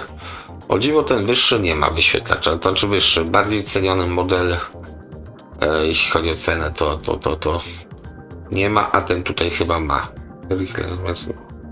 No ale tu już widzę ten 8055, proszę, jaki ma ładny wyświetlacz. No, to tak na rynku, którym ile one kosztują? 1500, około 1000 do 1500 zł.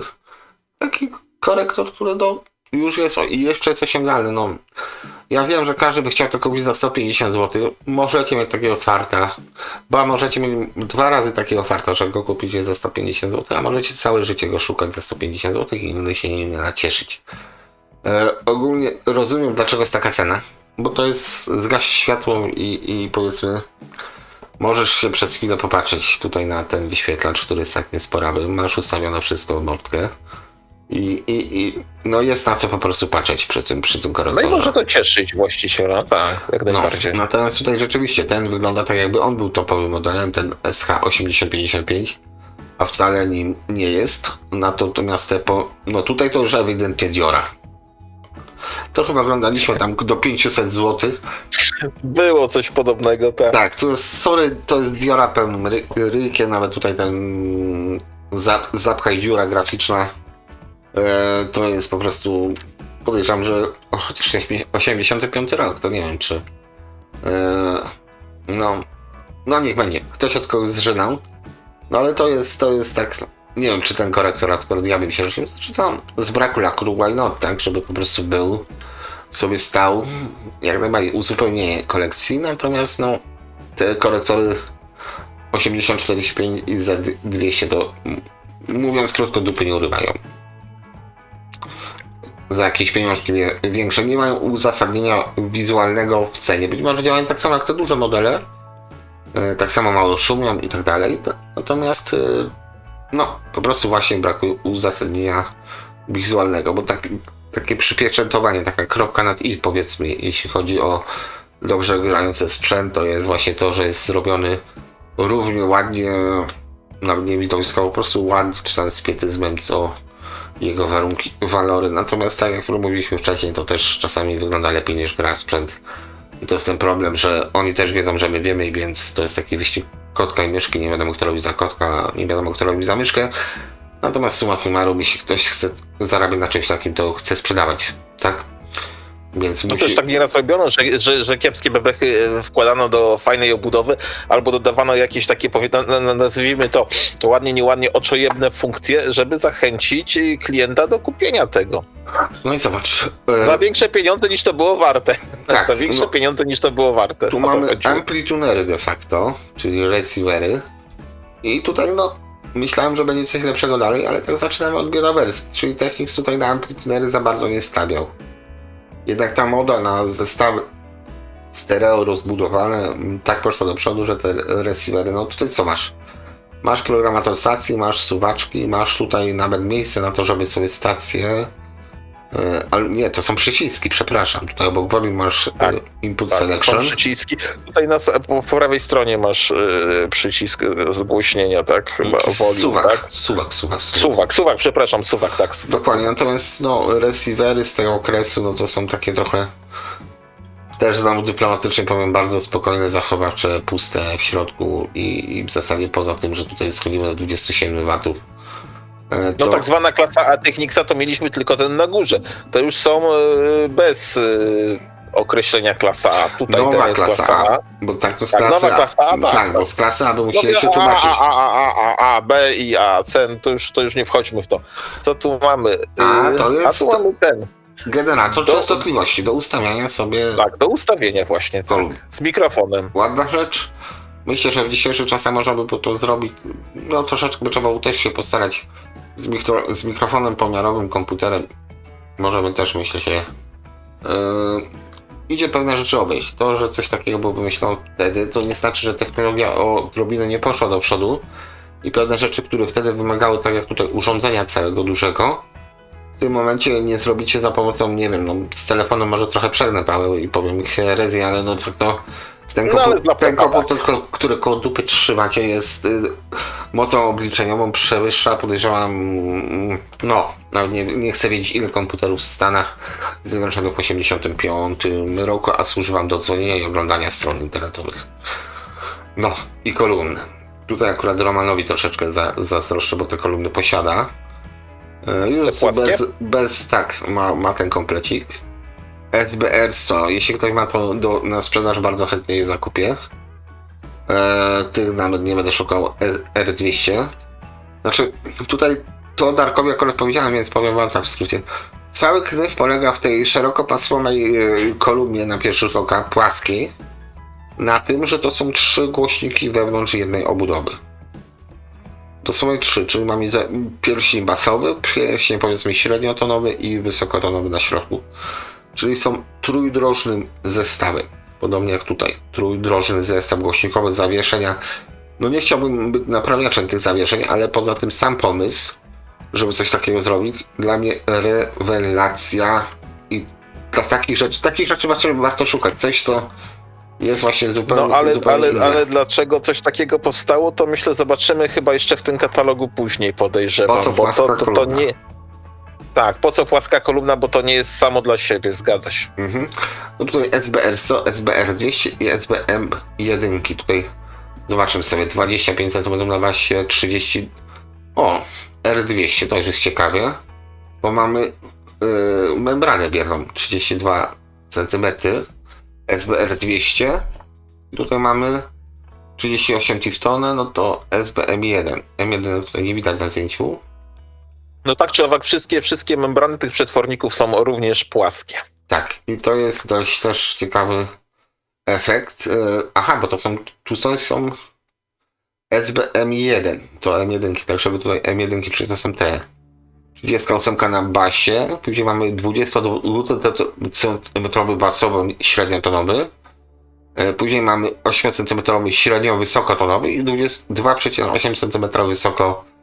tonowy 150 W i się nie pali, 94 dB z 1 W, więc już te bardziej skuteczne kolumny, takie co rzeczywiście paru watowy wzmacniacz, bo wystarczy 10-20 watowy wzmacniacz do tego, żeby głośno posłuchać.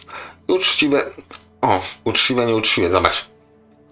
25 do 38 kHz, więc mocy przybywa i pałujcie się wszyscy, którzy słyszycie 38 kHz. Aczkolwiek tu jest w nawiasie minus 16 dB, więc dźwięk jest, nawet jeśli aparatura, mikrofon pomierzył te 38 kHz, bo być może pomierzył, to jest to, żeby nie skłamać, 5-6 razy ciszej niż reszta częstotliwości, więc jeśli słuchacie na nie wiem, 100 W, no to tu będziecie, te 38 Hz będzie na 1 wacie przykładowo. Więc to praktycznie nieodczuwalne, aczkolwiek robili to, co mnie bardzo denerwuje, bo tylko w latach 60., bo coś takiego, że pisano kolumna do 18 kHz. I zobaczcie na tą psychikę, teraz ludzie są tak maltretowani tym wszystkim, że jak widzą starą kolumnę z lat 60. opisem 16 kHz, 17, 18, to by było, panie, złom. Nie, to jest taki sam złom jak ta kolumna. Ona też pasmo słyszalne ma do 16, 17, 18 kHz, a reszta to jest po prostu, żebyście się jarali. Właśnie oni wiedzą lepiej od was, co was kręci. Tutaj mówimy o marketingu. To oni wami kierują. Wy myślicie, że dokonujecie świadomego wyboru, biorąc właśnie te kolumny, a nie na przykład inne, starsze, gorsze, no powiedzmy starsze, tak? Bo te są lepsze. Ten marketing wie, jak wam sprzedać coś, czego de facto nie potrzebujecie. Zamiast naprawić sobie stare kolumny, tak jak teraz są produkowane kolumny, macie chęć, potrzebę, być może to jest wasza, być może skierowana, wykreowana przez otoczenie, być może wykreowana przez marketingowców, posiadania nowych kolumn. Ale czy one są lepsze od tych starych? Nie, one są ładniejsze. One inaczej wyglądają. Być może za 5 lat wam się ich wygląd znudzi i będziecie chcieli następne kupić, bo o to im chodzi. No tak niestety działa rynek, a niestety rynek kapitalistyczny się nigdy nie... nie będę garał jak komunista, ale nigdy kapitalizm się nie nażre po prostu i zawsze ci wszyscy, którzy zainwestowali w daną firmę, będą chcieli więcej od was tych pieniążków. Więc będą chcieli, żebyście więcej tych pieniążków, czyli swojej pracy, oddawali im, bo pieniążki to co to jest? To jest ekwiwalent waszej pracy. Pieniądz nie ma wartości, ma wartość praca, którą wykonujecie, jeśli kopiecie rowy, czy naprawiacie komputery, czy naprawiacie cokolwiek. To jest wasza praca. Dostajecie za to pieniążki, które możecie sobie dobrowolnie wymienić. To jest ułatwienie zasad barterowych po prostu za pomocą wprowadzania środków płatniczych. Rozpędziłem się troszeczkę, przepraszam. No cóż, po tym wszystkim mogę jedynie powiedzieć, sztandar wyprowadzić, jedźmy dalej. No tak, ale wiesz, co mi chodzi, że to jedna strona, druga strona w jakimś takim, wiesz, kierunku troszeczkę za bardzo w lewo lub za bardzo w prawo jest zła. Po prostu przeginanie cokolwiek jest złe. I tutaj niestety kapitalistyczne przeginanie mamy przed sobą. A wracając do kolumn, to są akurat wszystkie te kolumny, bardzo chętnie bym przytulił. Jeśli się udaje trafić w jakimś w miarę sensownym stanie, to jak najbardziej myślę, że te tutaj mają dużą szansę, bo mają siatkę, bo tu już oczami wyobraźcie widzę w tych SWM2 dziury gniecenia. Po kotach, czy tam tak, po dzieciach. Po dzieciach, dokładnie. To tam innych zwierzątach. 92 dB, więc też bardzo skuteczna kolumna. 38 na basie, no nie ma lipy, jeszcze bas refleks do tego wytłukli, bo i tak chyba obudowa troszeczkę za mała była na te 38 cm. Natomiast, no tutaj powiem to tak, ja na Technicsie, na kolumnach z tej epoki, powiedzmy tak wyglądających, nigdy się nie zawiodłem z tego, co ja miałem po prostu okazję słuchać. Więc patrząc na te kolumny, które tutaj mają 30 do 33, 30 do 33 kHz, ok, 25, 30 na basie, proszę, tu mamy niski model z 30 cm głośnikiem basowym, no to myślę, że tu akurat mogę powiedzieć brać, jest to dziwne. Było to na pewno troszeczkę bardziej upierdliwe w produkcji, a może było za dobre, bo pewnie to jest zawieszenie gumowe. I zaprzestano robić takie membran, natomiast pomysł mi się bardzo podoba. I to całkiem fajnie przygrywają te kolumny. Przygrywają, tak w cudzysłowie przygrywają, oczywiście mówię. Nie lubię wzmacniaczy Technicsa, do magnetofonu się nie wypowiem, nie lubię wzmacniaczy, ale kolumny Technicsa, jak na razie z tych wszystkich brałbym po prostu każde jak leci, z racji tego, że no tutaj już akurat skutecznością się nie chwalą, więc pewnie mamy poniżej 90 dB. Natomiast jako tako robili, nie wiem, może to był tak mi przyszło do głowy, jak mówiliśmy o tych magnetofonach już wcześniej, z pół godziny temu, że może dlatego robili tak dobre kolumny, żeby trochę zniwelować brzmienie tych wzmacniaczy, tak przekornie powiem. Wiesz, o co mi chodzi, Darko? No rozumiem cię. Być może tak było. Że te kolumny jak dostały coś lepszego, to wtedy zaczynały grać. SBF2 MK2. Te maleństwa są ciekawe, bo nie wiem, czy nie zostały wykonane z jakiegoś innego materiału niż drewno. Tutaj się chwalono, że do 100 W wytrzymują uderzenia muzycznego, bo to tak by można było przetłumaczyć. Music Blast Bark Rate, jakoś tak. Czyli pierdolnie wam przez pół sekundy, no to 100 W wytrzyma. Jakby to pierdolnięcie trwało przez sekundę, no to kolumna już się, głośnik basowy się pali, więc pewnie mają 25 W te kolumnki malutkie. No ale designersko, no 10 na 10, tak? A poza tym takie coś możecie kupić, subwoofer jakiś powiedzmy pasywny, dwucewkowy i też się bawić. Tego nie oglądaliśmy, Darku? Czy podobny kolumn? Wiesz co? Chyba to znaczy, może ja I oglądałem. dlaczego? Może ty oglądałeś, to wyglądają jak samochodowe. No ale jak widać, Na pewno chyba półkę, tutaj ja nie wiem. ma. Nie ma. Tak. Raczej to nie są, raczej na pewno nie są to kolumny samochodowe, natomiast tak wyglądają, to też takie reminiscencje z lat jeszcze 80., 90., tak. No ale im się chciało Te trochę. kolumny samochodowe na tylną półkę. No chciało się, no bardzo ładne są, tak, to są Może trójdrożne kolumny. tak, Jakby nie patrzeć, to jest... A widzisz co to jest, Grzesiek? To jest jak w tych jednych Sony mogłeś sobie przekładać niski z wysokim. Znaczy tak obraca, samo tu tutaj głowicę jest to obracasz w ogóle chyba całą. Tak, tutaj tak, znaczy się obracasz No głowicę z ten głosikami. zestaw wysokiego ze średnim, tak. Mhm. No to znaczy to No, jest zagadka, tak, czy to jest samochodowe, czy jednak nie, tutaj jakieś radiatory, czy tam coś co przypomina radiatory z tyłu, czy no ciekawi, bo PKW, no dobra, no mikrofon, no. A może jakieś takie odsłuchowe? To jest dobre pytanie. No nic akurat nie wspominałem o tym, zresztą wiesz, w samochodzie trzymanie pionowe kolumn też jest trochę bez sensu. Więc No, jeśli to oczywiście. by robili samochodówki, to raczej by nie robili obrotowej tej głowicy, bo tak to nazwę głowicy z głośnikami, tylko po prostu by zrobili coś takiego i koniec, no bo tylko na półkę to się nadaje. Masz rację, tak, z pewnością tak jest jak mówisz. Tu już mamy klasyczne w wyglądzie przetworniki. Znaczy tak, ty to się już nie trochę są boję, bramy. tak jak zachwycałem się tymi wcześniejszymi, bo tam było widać te pieniądze zainwestowane, to już po prostu... To już myślisz, że poszli po taniości, tak? Tak. Taka jak niespodzianka z tymi twoimi kiedyś nieszczęsnymi Sony chyba, co kupiłeś, tak? Wiesz Dobrze co, pamiętam? to nie były Sony, to były Warfendale i to myślałem Warfendale to Warfendale, no i... Aha, Sony też. No Sony, no to... Tak, co Ja nabrano powiem, bierzą, Grzesiek to akurat kupił trafiliśmy. takie Sony, podejrzewam, że wielkości pudeł co te, niewiele mniejsze, i ja je wziąłem i ja się spodziewałem czegoś ciężkiego, a ja biorę, ile to ważyło? 1,5 kilo może? No tak, z membraną bierną Pamiętasz, przybitą, tak, już więcej nie kupię. Jak chcecie poszukajcie sobie Sony, no nie są jakieś strasznie drogie, natomiast ryzykujecie na własną odpowiedzialność z tymi głośnikami, bo to jak to grało, to ciężko to opisać nawet graniem, bo mam jeszcze, tak trzymam z ciekawości, bo kiedyś nabyłem kolumny, których obudowy są wykonane z bambusu. Dlaczego je kupiłem? Tak jest. Bo mają obudowy z bambusu, no, prosta odpowiedź, tak? No i to jest cała ich zaleta. Tak, i te kolumny grają bardzo podobnie, mimo że to są kolumny powiedzmy wysokości, nie wiem, 20 cm na szerokość 10 do tych Sony. To był podobny zakres dźwiękowy. Zero basów, zero wysokich, zero wszystkiego, po prostu nie będzie nic, jak to mówił Kononowicz, zaorane i po prostu stwierdziłem, na te kolumny akurat szkoda mi miejsca, chciałem je reanimować, ale padło. Dobra, Darek, ty wspominaj, no to teraz ruszaj, dzikusie. No i słuchaj, no i tutaj mamy taką reminiscencję do pana Banga i pana Olufsena, płaskiego Technicsa, coś co ja dzisiaj właśnie przy okazji tego, jak żeśmy jeszcze chwilę przed nagraniem z Grześkiem rzucili okiem, zobaczyłem to i tutaj widzimy, po co były te płaskie trójdrożne głośniki, właśnie do tego, żeby sobie to powiesić na ścianie. Ja podejrzewam, że pod kątem to też mogło na jakichś nóżkach stać na segmencie czy na innej półce, ale de facto zrobione było to dedykowane do powieszenia na ścianie, także tutaj mamy amplituner z kasetą. A może to leży na podłodze? No tak, no ale kto normalnie? Znaczy, wiesz co, nie, zastanawiam, znaczy, wiesz co, takie zdjęcia mnie zastanawiają. Znaczy, no, może nie tyle co zastanawiają, tylko na pewno nie zrobili tego na zasadzie takiej, że powiesili to na ścianie nawet, bo kable to chyba... No.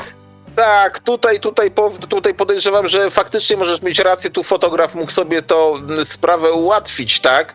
I oświetlić to z góry, ładnie wejść na drabinę i tak. Od teraz tu jest lepsze zdjęcie. Ultra slim. Także to jest bardzo ciekawy sprzęt, właśnie tak, wiele sprzętów. Szukaj, ma pisuj, swoje Beka, funkcje Jacek, pisuj na listę. wizerunkowe. Wiesz co, wątpię, żeby to wyszło nawet na eBayu. Być może było, być może nie było. Bo sam to chyba pierwszy raz widzę w tej chwili.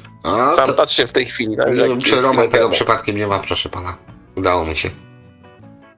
Wiesz co, no Roman może mieć, no.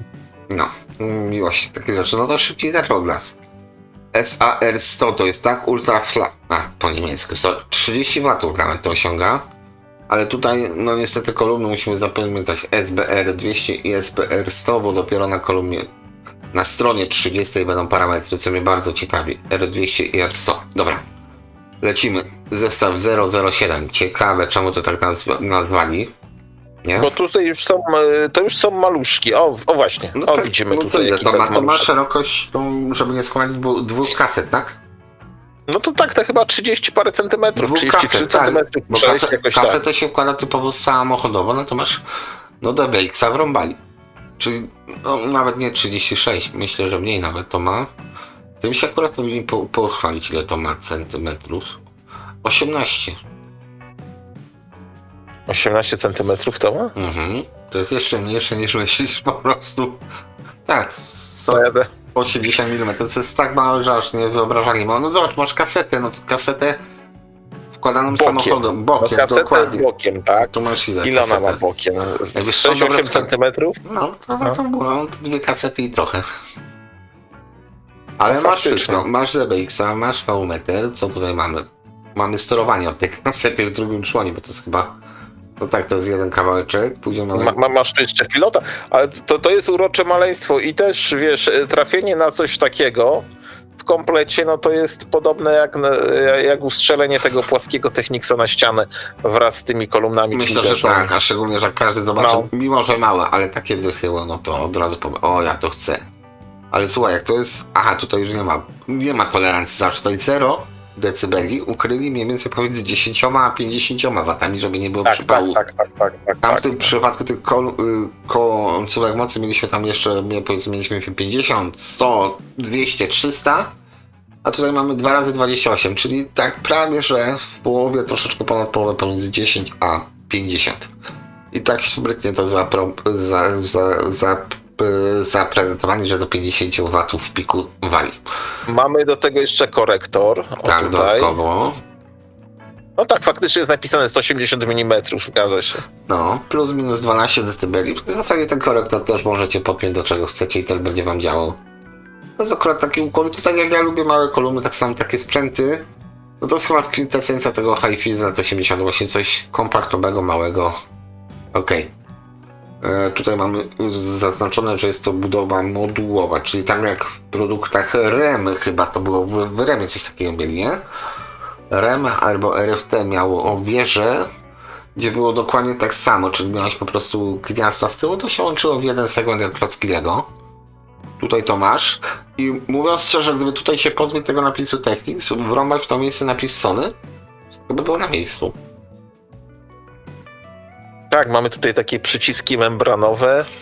No to jest akurat też model właśnie. Ból dupy. Tu mamy ten gramofon, który mieliśmy wcześniej. Topowy model z tych wąskich, to już się wyjaśniło, do czego to służy. No ale te suwaczki, to wszystko to naprawdę tak zajeżdża z Sony z kilometra. No wątpię, żeby współpracowały te firmy ze sobą.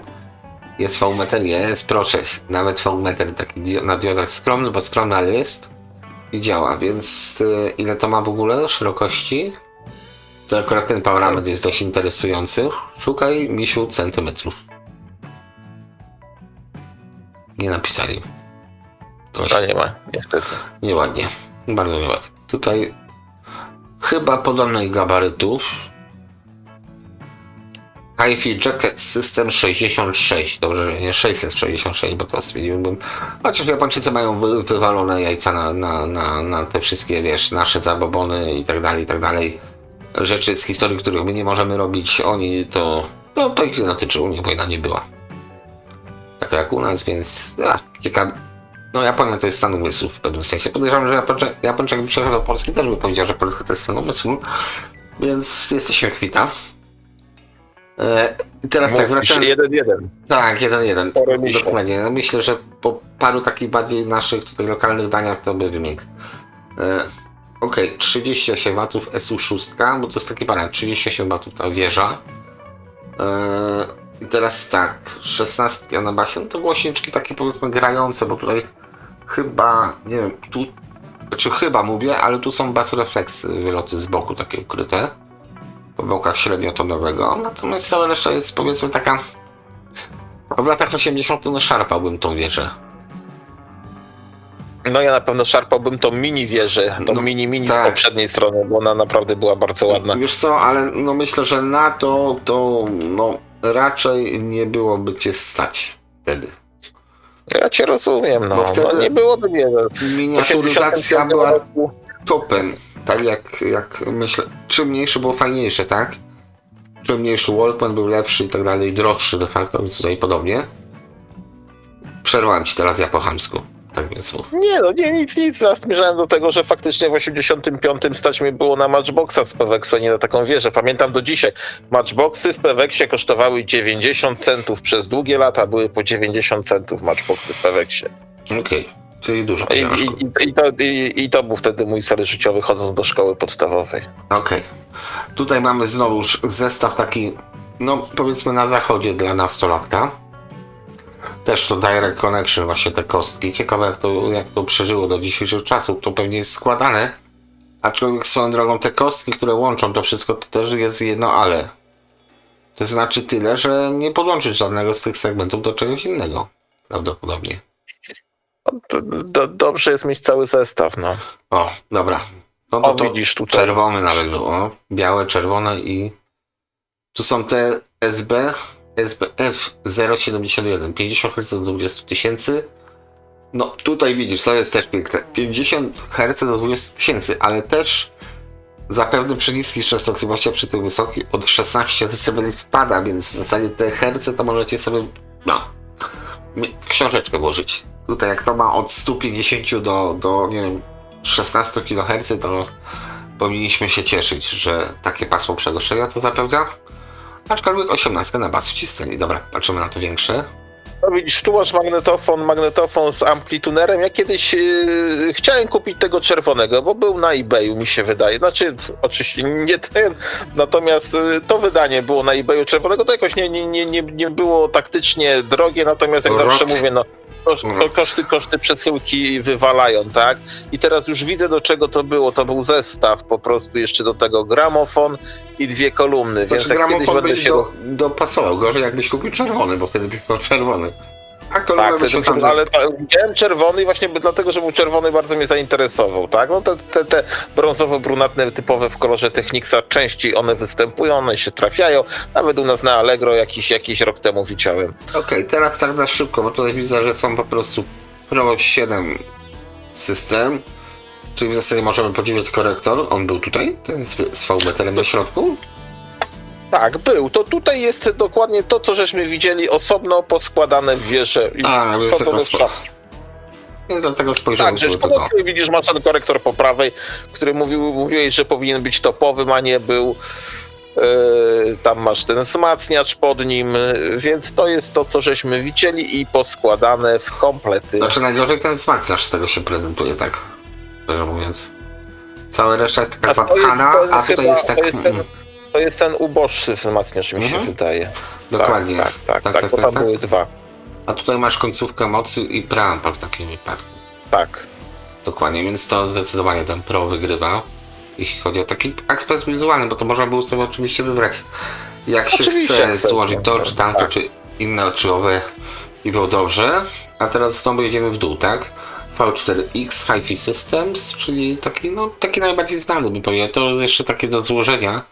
O dziwo powiem, z tego zestawu to myślę będzie najdroższy zakup kolumn.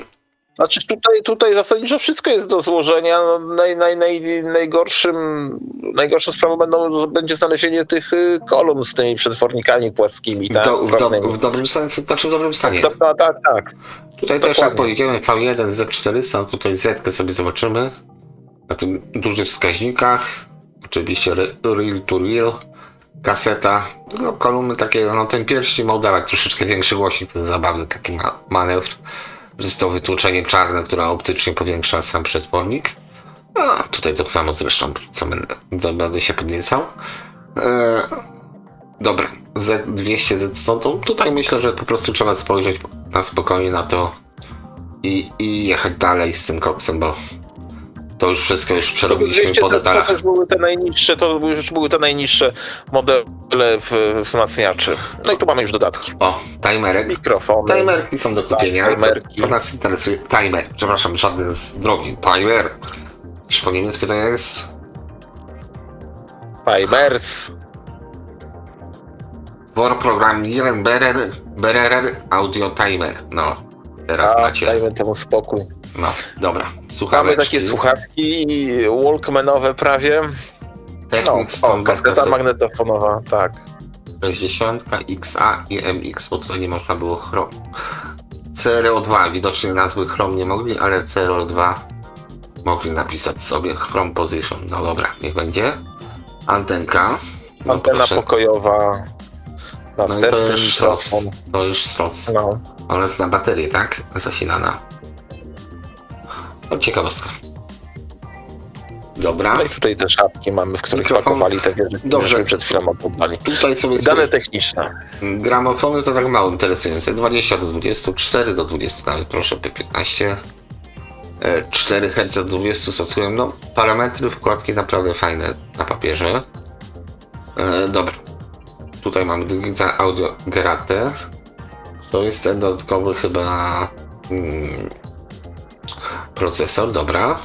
SL następne, 1210, tutaj w zasadzie WRMS nas interesuje, tak, i reszta to od wkładki zależy. Nacisk do 2,5 grama, no okej. Gramofony właśnie tak porywają, powiedzmy, no wybierzecie jakikolwiek gramofon, który jest sprawny, trzyma obroty, dobrą wkładkę, podejrzewam być tak samo zadowoleni, byle żeby to tak, właściwie ustawiony, zgadza się. SL to są korektory też. Nie, to jest przepraszam, to są gramofony nawet. Tych gramofonów jest naprawdę SL przecież, no tak. Wzmacniacze 2 razy 120 W lub 2 razy 120 W, proszę. Obojętnie czy przy 4 czy przy 8, taka ciekawostka. Przy 1 kHz. Ale w pewnym paśmie to samo. Tutaj te niższe modele różnią się troszeczkę. Ta moc szczytowa spada. Te 65 W na przykład, a tutaj 75 W. Regulacje są podane, bo to też jest ważne. To też tak spojrzymy sobie basy i wysokie, natomiast nie podano przy jakim paśmie. Plus minus 10 dB, więc tak bardzo po japońsku powiedzmy, bo te europejskie one miały potężne zejście, potężną regulację wysokich, jeszcze do tego niezły kontur, a tutaj po prostu plus minus 10 nie interesuje. I tyle. Korektory wymienione, kasety RSB 100, to też jest ciekawe. No tak. No parametry takie... Czyli to co tak na normalnej kasecie, na papierze 15 do 21 Hz, DIN 20 do 20, ale z odchyleniem, czyli ten DIN to jest większe odchylenie tutaj niż plus minus 3 dB, a 3 dB to jest 2 razy ciszej, 2 razy głośniej de facto, więc przy tym DINie 20 do 20 tysięcy Hz, więc tak naprawdę to podejrzewamy schodzi do takiego parametru mniej więcej jak kaseta jest opisana, po prostu lepiej nią operuje, ale z DBX-em proszę 92 dB mamy, a Dolby C 78 lub 70, no B też nie 70 dB, bo tak to wcześniejsze Dolby Beta to 66 dB, to było już dobrze.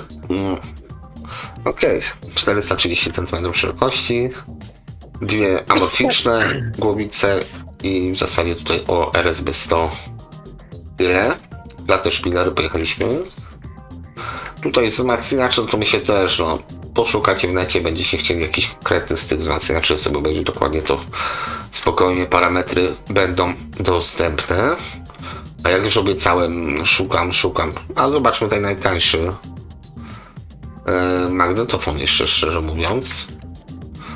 On tu będzie? Chyba, a nie, tu jest powiedzmy. B13 do 15 kHz do 14 w DIN-ie. Z odchyleniem, zobacz, z odchyleniem plus minus 3 dB, po prostu nie interesuj się. Tam jeszcze chyba była B10, Grzesiek, mi się wydaje, prawda? No co za... Był jeszcze prostszy magnetofon, ja nie wiem, co on tu będzie w tej tabelce, czy na drugiej stronie. RSB 10 jest. O, widzisz, no To właśnie. samo. Czyli de facto z odchyleniem plus minus tylko w normie DIN jakoś tam spełniało jakiś parametr, na pewno nie hi-fi, ale magnetofon miał parametry, podejrzewam, jak jakiś tańszy Philips, jakiś tańszy ten B10, tak? To Tak. po prostu zwykły, najzwyklejszy, tani magnetofon, który ledwo co powiedzmy jakieś parametry uzyskiwał. No, nie było czym się interesować. Tutaj mówię, nie podają tej normy. Tutaj było do 13, tutaj do 13 kHz, tak? Podali, nie wiem dlaczego. Plus minus, no to jest 13 kHz, no to jest coś, co powiedzmy na żelazowej kasecie do 10, prawie 15 lat wcześniej magnetofon też potrafił osiągnąć 13 kHz, więc no nie jest dobrze. Tutaj mamy jeszcze gorzej, RS4 do 13 według DIN, więc tutaj idzie do 11 Hz, może według plus minus 3 dB, 11-12 kHz, więc no RS4, jeśli chodzi o dno, wygrywa. Tutaj jeszcze te wzmacniacze pomijamy. Głośniki to były te, które chcieliśmy sprawdzić, prawda? Znaczy ja chciałem sprawdzić, a ty nie masz wyjścia. R200 i R100, tak? O, No, 3-drożny system koaksjalny, proszę. 150 W utrzymują, 87 dB, więc taka przyzwoita skuteczność. 55 Hz do 30. Okej, 55, naprawdę z tej odległości co to grało, to w zupełności 55 Hz.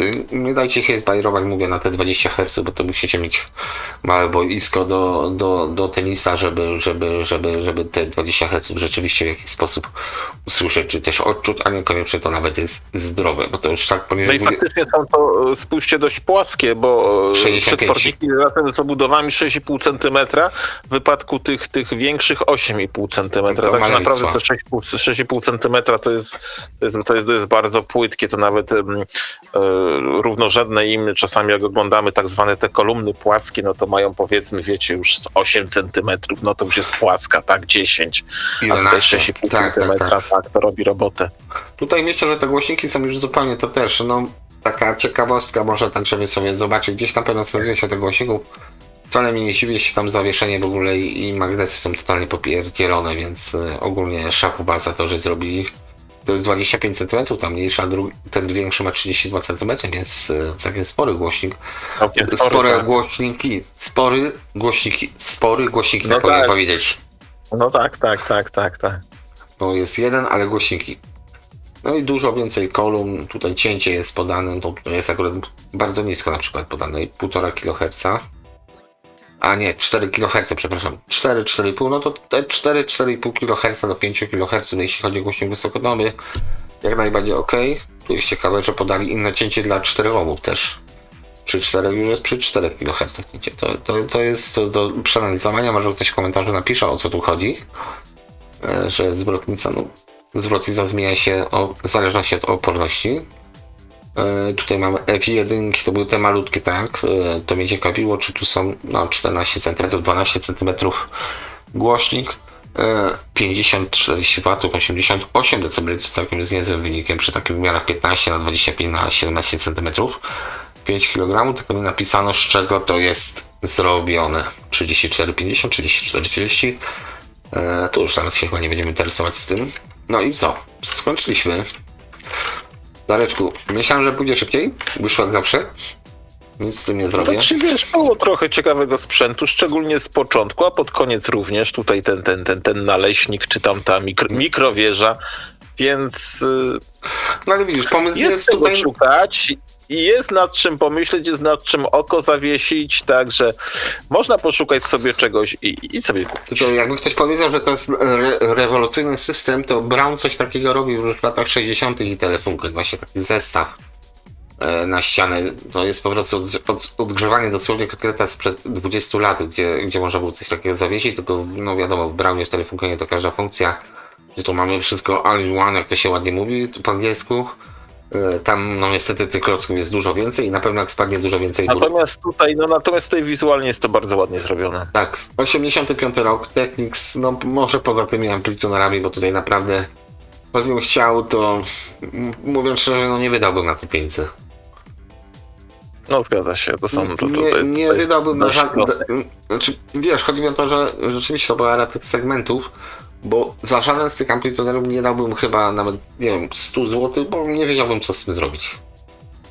Tak mówię, No to rozumiem cię, ale nie, znaczy się, pełna zgoda, tak? Natomiast Technics miał do zaoferowania na początku, no ten przezmacniacz, końcówka mocy, tak jak mówiłeś, no gra nie gra, ale wygląda pięknie, no mamy flagową RSB-setkę, magnetofon, którym nikt by nie wzgardził, no, piękne CD-ki, piękne odtwarzacze CD, gramofony, kolumny głośnikowe, także naprawdę było wybór dość samo 85 rok. Wybór dość szeroki. No to też trzeba być realistą, że to nie był, tak jak mówiłem na początku, sprzęt produkowany w ciągu 1 roku, to powiedzmy 2-3 lata wcześniej, 2-3 lata później. On się zazębia z różnymi katalogami. Natomiast, jak mówię, ilość, nasycenie tego sprzętu jest wielkie, tak? Bo wystarczyłoby sobie wziąć teraz katalogi rok do przodu, rok do tyłu, wszystko skomasować i to idzie już w setki. Darek, to robimy, jeśli nie zrobiliśmy następnym razem katalog 85 rok Sony. Chcesz zrobić porównanie? Tak. Ile Sony dawali do sprzętu? Tak no na pewno również, no na pewno to nie ma dwóch zdań, tak. No bo chyba ten pan... naprawdę bardzo płodne lata, w ogóle uważam, przepraszam, że ci przerwę, że lata 80. to było takie dojebanie tego, przepraszam. Dojebałeś. To było takie dojebanie tego sprzętu, no. Pięść uniosłem, żeby sam przed sobą się upewnić, że tak właśnie było. No, znaczy tak, bo tu się nowe technologie już wchodziły, bo powiedzmy ten rynek też takiej stagnacji zaznał w latach 70. No owszem, oni się napierdzielali za pomocą tej mocy, tej wielkości i tak dalej. Ale lata 80 to wszystko zmieniły. Ludzie zaczęli stawiać właśnie tak jak tutaj. Nie zaczynamy od tych najdroższych gramofonów defektów, tylko zaczynamy od serii Slim, czyli od tej najmniejszej. Dopiero później coraz większa, tak naprawdę flagowce. Nomen omen w ferze CD troszeczkę wchodzące w zapomnienie na ostatniej stronie, na przedostatniej. Na przedostatniej stronie gramofonu, dobra, palicho. Ale nie zaczynano od tego, zaczynano od tych małych. No tutaj wiadomo, RSB-100 to myślę, że już był produkowany, przynajmniej jeszcze będzie produkowany. Ale tak. Tutaj no kaseciaki powiedzmy były. Tam był jeszcze jeden 3-głowicowy, reszta służyło jako odtwarzacze. CD robi. Dla mnie chyba największe wrażenie zrobił CD w tym katalogu. Tak, czego zaczęliśmy pierwszy CD po prostu. Zmieniarka CD. Świetne sprzęty. Korektor też. Korektory, to jak teraz widzimy. I one nadal pracują. I myślę, że tutaj ja się trochę rozpędziłem z tym wszystkim, ale mam nadzieję, że te sprzęty będą naprawione przez najbliższe 20-30 lat. Bo te, które podejrzewam kupicie teraz nowy w sklepie, po 3 latach, jak wam coś tam wybuchnie, a będzie to na przykład mikrokontroler jakiś, no, to skończy na złom i będziecie tak dbać o ekologię, tak? Wielka Unia Europejska jest wielce proekologiczna. Teraz nauczyli się, że można telefony naprawiać, więc być może się nauczą, że kiedyś naprawiało się i pralki, i całą resztę, bo to mówię, tutaj chodzi o to, że te sprzęty, mimo tego, że cieszą nasze uszy, chyba że ktoś ma jedno, oczy, to jeszcze do tego cholerstwo jest mimo wszystko ekologiczne. Jak pan powie, dlaczego to jest stary brąz zmieniasz, to ja bym mu odpowiedział, dlaczego ty niszczysz naszą planetę, kupując nowy zamiast naprawiając to już, co już było wyprodukowane i może jeszcze służyć przez 20-30 lat. No ale widzisz, Grzesiek, skoro już na to wszedłeś, to nie wiem, czy słyszałeś, tak, w bateriach wymieniać telefony i tak dalej, żeby służyły jak najdłużej, ale na przykład starych samochodów już nie będzie można naprawiać. I gdzie tu ekologia? No, jaki tu kurwa sens? Przecież nie ma żadnego sensu. Jakim sensem są elektryczne samochody? Za kilka lat te najstarsze elektryki zaczną schodzić po prostu z rynku. Co z tymi bateriami się zrobi? Ile energii, Grzesiek, trzeba będzie zużyć, żeby zutylizować te baterie? Robią nas w konia z tą rzeczami. Tak samo w mojej ocenie jest z segregacją śmieci. Ile energii trzeba użyć, żeby później te wszystkie butelki, szmaty, teraz te plastiki, ile trzeba wytworzyć energii, żeby to zutylizować? Zamiast to gdzieś, nie wiem, składować, przysypywać warstwą ziemi, znowu składować, przysypywać warstwą ziemi w takich basenach. Znaczy wiesz co do plastiku, to moim zdaniem plastik sam w sobie... Plastik się dość szybko rozkłada, nie rozkłada się 1000 lat. Wiesz co ja mam co roku? Mam drzewka i oświetlenie przed domem, tak? I to jest wszystko pozłączane tymi przewodami, złodziejkami, tak? Co z tym zrobić? A że nie mam wodoodpornych, bo miałem, ale gdzieś posiałem, więc skręcam to plastikowymi reklamówkami.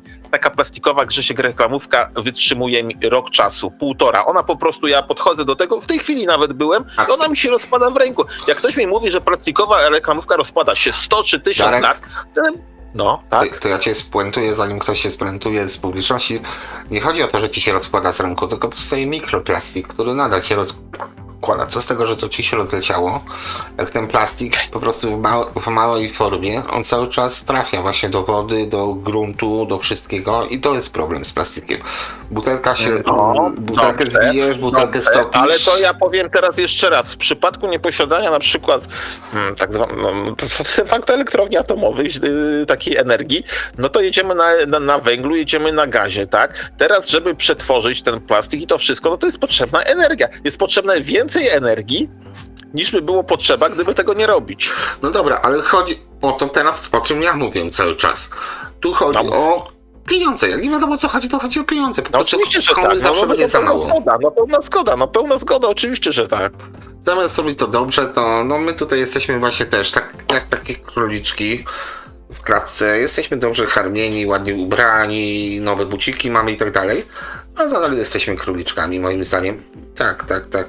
Po prostu hodowanymi przez koncerny, bo ktoś nie chciałby mieć najnowszego aparatu fotograficznego od najnowszego telefonu. Przez tą komunę. No. Wyszło szydło z worka. No nieważne. Ale po prostu pewne rzeczy mi się nie podobają i w pewnym wieku już dostrzec można. Dobra. Co ty mówisz? Szkoda, że dopiero, ale dobra. Tak, pamiętam nasze wcześniejsze rozmowy, ale już nic nie powiem. Zamilknę. Nic nie mów, ale dobrze się skończyło. Zaczęliśmy od techniczka, skończyliśmy na pseudosocjalizmie. Tak standardowo jak u nas, nie? Na kanale. No. Dobra, obwieszczenia, nie powiem, że parafialne, bo to słowo ma swoją entymologię. Ogłoszenia po prostu, czyli jak zwykle dziękujemy wszystkim, którzy postawili nam kawkę.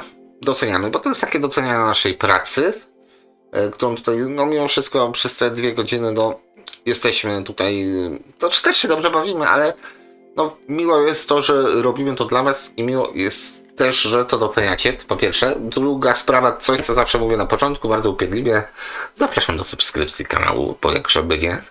No i cóż, i widzimy się w następnym odcinku. Jeśli byście mieli jakieś specjalne życzenia, napiszcie, jeśli będą to też nasze życzenia.